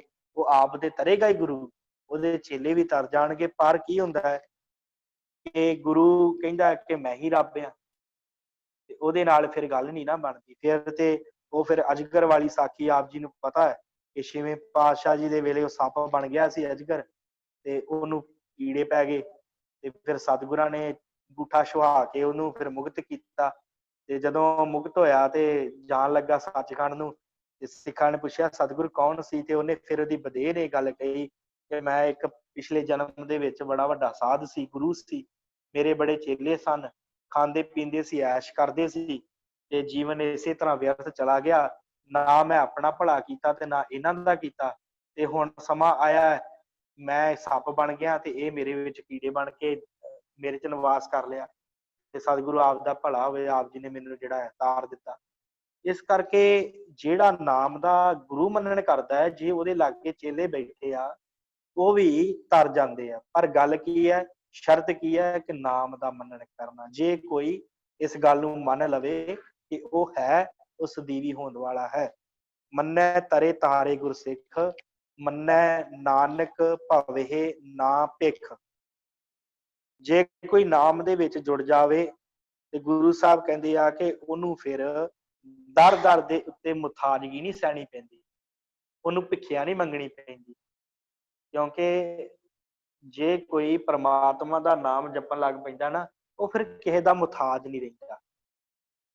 ਕਹਿੰਦੇ ਆ ਕਿ ਬਾਬਾ ਫਰੀਦ ਜੀ ਦੇ ਜਦੋਂ ਅੰਤਲਾ ਸਮਾਂ ਆਇਆ ਨਾ, ਤੇ ਇਹਨਾਂ ਦੇ ਕੋਲ ਡਾਂਗ ਸੀਗੀ, ਤੇ ਉਹ ਡਾਂਗ ਫੜ ਕੇ ਤੇ ਤੁਰਨਾ ਸ਼ੁਰੂ ਕੀਤਾ ਇਹਨਾਂ ਨੇ, ਆਸਰਾ ਲੈ ਕੇ, ਡਾਂਗ ਦਾ ਆਸਰਾ। ਉਸ ਡਾਂਗ ਦਾ ਆਸਰਾ ਲੈ ਕੇ ਥੋੜਾ ਹੀ ਗਾਂਹ ਗਏ ਤੇ ਮਨ ਚ ਵਿਚਾਰ ਆਈ ਕਿ ਭਲਿਆ ਫਰੀਦਾ, ਤੂੰ ਸਾਰੀ ਉਮਰ ਕਿਸੇ ਦਾ ਆਸਰਾ ਨਹੀਂ ਲਿਆ ਅਕਾਲ ਪੁਰਖ ਤੋਂ ਬਿਨਾਂ, ਤੇ ਇਹ ਛੋਟੀ ਜਿਹੀ ਸੋਟੀ ਦਾ ਸਹਾਰਾ ਲੈ ਕੇ ਤੁਰਿਆ ਫਿਰਦਾ। ਤੇ ਉਹਨਾਂ ਨੇ ਕਹਿੰਦੇ ਕਿ ਉਹ ਜਿਹੜੀ ਸੋਟੀ ਚੁੱਕ ਕੇ ਪਰਾਂ ਮਾਰੀ ਕਿ ਮੈਨੂੰ ਨਹੀਂ ਇਹਦੇ ਆਸਰੇ ਦੀ ਲੋੜ ਹੈ। ਸੋ ਇੱਥੇ ਇਹੀ ਕਹਿਣ ਤੋਂ ਭਾਵ ਹੈ ਕਿ ਜਿਹੜੇ ਪਰਮਾਤਮਾ ਦਾ ਨਾਮ ਜਪਦੇ ਆ, ਜਿਹੜੇ ਮੰਨਦੇ ਆ, ਉਹਨਾਂ ਨੂੰ ਇਹ ਪਤਾ ਲੱਗ ਜਾਂਦਾ ਹੈ ਕਿ ਪਰਮਾਤਮਾ ਹੀ ਸਾਡੀ ਰੱਖਿਆ ਕਰੇਗਾ। ਉਹ ਫਿਰ ਥਾਂ ਥਾਂ ਤੋਂ ਮੰਗਦੇ ਨਹੀਂ ਫਿਰਦੇ, ਉਹ ਫਿਰ ਕਿਸੇ ਦੇ ਮੁਥਾਜ ਨਹੀਂ ਹੁੰਦੇ, ਉਹ ਸਿਰਫ ਮੁਥਾਜਗੀ ਪਰਮਾਤਮਾ ਦੀ ਕਰਦੇ ਆ, ਉਹਦੇ ਕੋਲੋਂ ਹੀ ਮੰਗਦੇ।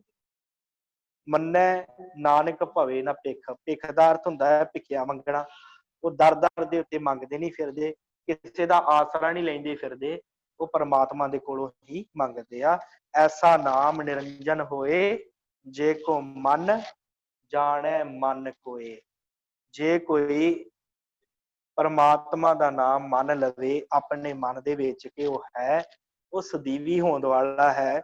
ਜੇ ਕੋਈ ਇਸ ਗੱਲ ਨੂੰ ਮੰਨ ਲਵੇ ਤੇ ਉਹਦਾ ਇਹ ਸਾਰੀਆਂ ਜਿੰਨਾ ਵੀ ਆਪਾਂ ਭਗਤੀਆਂ ਪੌੜੀਆਂ ਕੀਤੀਆਂ, 15 ਪੌੜੀਆਂ ਜਿਹੜੀਆਂ 4 ਮੰਨਣੇ ਵਾਲੀਆਂ ਕੀਤੀਆਂ, ਸਤਿਗੁਰਾਂ ਨੇ ਇਹੀ ਇਹਦੇ ਵਿੱਚ ਗੱਲ ਕਹੀ ਹੈ ਕਿ ਉਹਨੂੰ ਮੰਨੋ ਕਿ ਉਹ ਹਾਂ ਹੈ, ਸਦੀਵੀ ਹੋਣ ਵਾਲਾ ਹੈ, ਉਹ ਸਾਡੀ ਹਰ ਗੱਲ ਸੁਣਦਾ ਹੈ, ਸਾਡੀ ਗੱਲ ਮੰਨਦਾ ਹੈ, ਤੇ ਅਸੀਂ ਉਹਦੇ ਅਨੁਸਾਰ ਹੀ ਆਪਣਾ ਜੀਵਨ ਜੀਏ ਤਾਂ ਕਿ ਸਾਡਾ ਭਲਾ ਹੋ ਸਕੇ। ਸੋ ਸਾਧ ਸੰਗਤ, ਇਹ ਆਪਾਂ ਅੱਜ ਜਿਹੜੀਆਂ 15 ਪੌੜੀਆਂ ਕਰ ਚੁੱਕੇ ਹਾਂ। ਇਸ ਤੋਂ ਬਾਅਦ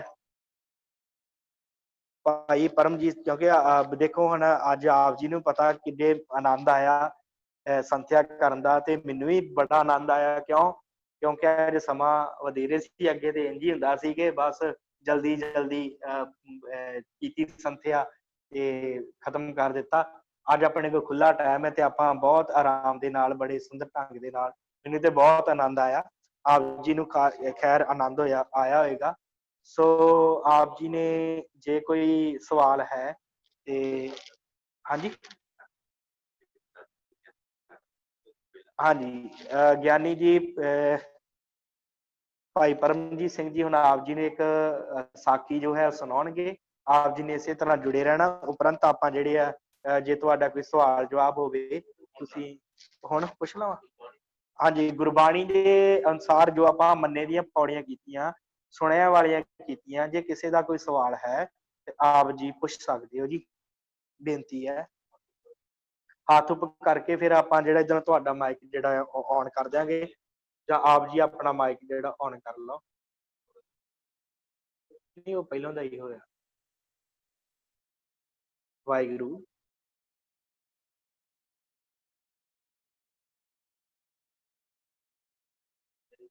ਠੀਕ ਹੈ ਜੀ, ਕੋਈ ਗੱਲ ਨਹੀਂ। ਜੇ ਸਵਾਲ ਬਾਅਦ ਵਿੱਚ ਆਪ ਜੀ ਜਦੋਂ ਦੁਬਾਰਾ ਪੜੋਗੇ ਇਹਨਾਂ ਨੂੰ, ਜੋ ਆਪਾਂ ਸੰਥਿਆ ਕੀਤੀ ਆ, ਫਿਰ ਕਿਸੇ ਸ਼ਬਦ ਦਾ ਅਰਥ ਹੋਵੇ ਜਾਂ ਕੋਈ ਵੀ ਹੋਰ ਗੱਲ ਹੋਵੇ ਤੇ ਆਪ ਜੀ ਗਰੁੱਪ ਵਿੱਚ ਆਪ ਜੀ ਨੂੰ ਦੱਸਿਆ ਕਿ ਆਪ ਉਹ ਚੋਂ ਨੰਬਰ ਲੈ ਕੇ ਪਰਸਨਲ ਮੈਸੇਜ ਕਰ ਸਕਦੇ ਹੋ, ਜਾਂ ਕੱਲ ਦੀ ਕਲਾਸ 'ਚ ਵੀ ਸਵਾਲ ਪੁੱਛ ਲਿਓ। No problem. ਹੁਣ ਆਪਣੇ ਕੋਲ ਕਾਫੀ ਟਾਈਮ ਹੈ, ਖੁੱਲੇ ਵਿਚਾਰ ਆਪਾਂ ਜਿਹੜੀ ਉਹ ਕਰਾਂਗੇ। ਅਮਨਦੀਪ ਕੌਰ, ਨਹੀਂ ਉਹਨਾਂ ਦਾ ਨਾ, ਉਹਨਾਂ ਨੇ ਨਾਮ ਮਿਊਟ ਹੀ ਕੀਤਾ ਹੋਇਆ, ਉਹਨਾਂ ਦੇ ਚੱਲੇ ਨਹੀਂ ਸ਼ਾਇਦ। ਓਕੇ ਜੀ, ਹੁਣ ਗਿਆਨੀ ਪਰਮਜੀਤ ਸਿੰਘ ਜੀ ਆਪ ਜੀ ਨਾਲ ਇੱਕ ਸਾਖੀ ਸਾਂਝੀ ਕਰਨਗੇ, ਫਿਰ ਉਸ ਤੋਂ ਬਾਅਦ ਆਪਾਂ ਸਮਾਪਤੀ ਕਰਦੇ ਹਾਂ ਜੀ। ਭਾਈ ਸਾਹਿਬ ਜੀ, ਵਾਹਿਗੁਰੂ ਜੀ ਕਾ ਖਾਲਸਾ, ਵਾਹਿਗੁਰੂ ਜੀ ਕੀ ਫਤਿਹ। ਵਾਹਿਗੁਰੂ ਜੀ ਕਾ ਖਾਲਸਾ, ਵਾਹਿਗੁਰੂ ਜੀ ਕੀ ਫਤਿਹ। ਆਪ ਸਰਬੱਤ ਸੰਗਤ ਨੇ ਜਿੱਥੇ ਗੁਰਬਾਣੀ ਦੀ ਜੋ ਸੰਥਿਆ ਹੈ ਉਹ ਆਪ ਜੀ ਨੇ ਕੀਤੀ ਹੈ। ਇਹ ਜਿਹੜੀਆਂ ਪੌੜੀਆਂ ਆਪ ਜੀ ਨੇ ਸਰਵਣ ਹੁਣੇ ਕੀਤੀਆਂ ਗਿਆਨੀ ਲਖਬੀਰ ਸਿੰਘ ਜੀ ਦੇ ਕੋਲੋਂ, ਪਹਿਲਾਂ ਸੁਣਿਆ ਦੀਆਂ ਪੌੜੀਆਂ ਉਪਰੰਤ ਮੰਨੈ ਵਾਲੀਆਂ ਪੌੜੀਆਂ ਸਨ।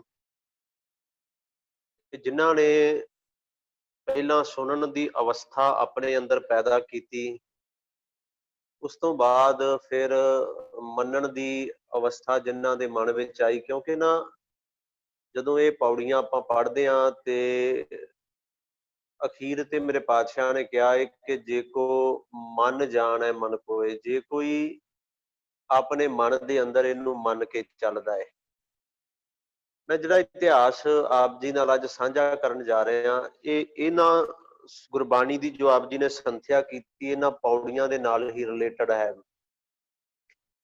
ਕਿਉਂਕਿ ਅਸੀਂ ਵੀ ਗੁਰੂ ਦਾ ਉਪਦੇਸ਼ ਜਿਹੜਾ ਸੁਣ ਤੇ ਲੈਂਦੇ ਹਾਂ, ਪਰ ਉਹਨੂੰ ਮੰਨਦੇ ਨਹੀਂ, ਆਪਣੇ ਅੰਦਰ ਨਹੀਂ ਵਸਾਉਂਦੇ, ਉਹਦੇ ਤੇ ਅਮਲ ਨਹੀਂ ਅਸੀਂ ਕਰਦੇ।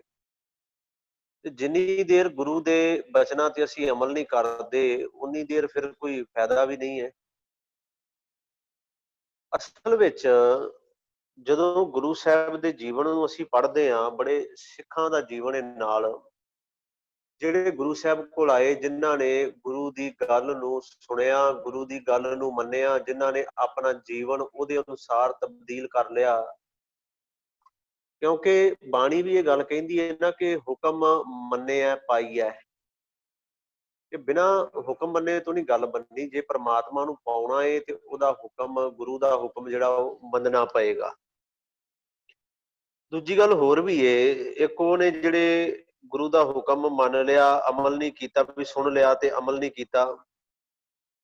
ਕਈ ਉਹ ਨੇ ਜਿਨ੍ਹਾਂ ਨੇ ਸੁਣ ਲਿਆ ਤੇ ਸੁਣਨ ਤੋਂ ਬਾਅਦ ਮੰਨਿਆ, ਮੰਨਣ ਤੋਂ ਬਾਅਦ ਉਹਨੂੰ ਜੀਵਨ ਨੂੰ ਆਪਣੇ ਨੂੰ ਉਸੇ ਅਨੁਸਾਰ ਢਾਲ ਵੀ ਲਿਆ।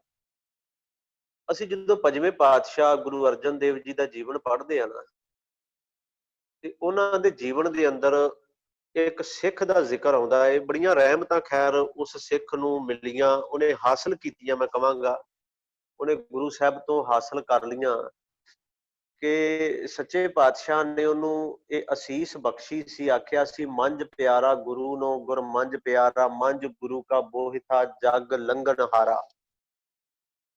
ਇਹ ਭਾਈ ਮੰਝ ਦਾ ਜਦੋਂ ਜੀਵਨ ਪੜ੍ਹਦੇ ਆ ਨਾ, ਆ ਸਕਰੀਨ ਸ਼ੇਅਰ ਕਰ ਰਹੇ ਆ, ਇਹ ਭਾਈ ਮੰਝ ਜੀ ਦੇ ਜੀਵਨ ਦੇ ਨਾਲ ਹੀ ਸੰਬੰਧਿਤ ਹੈ।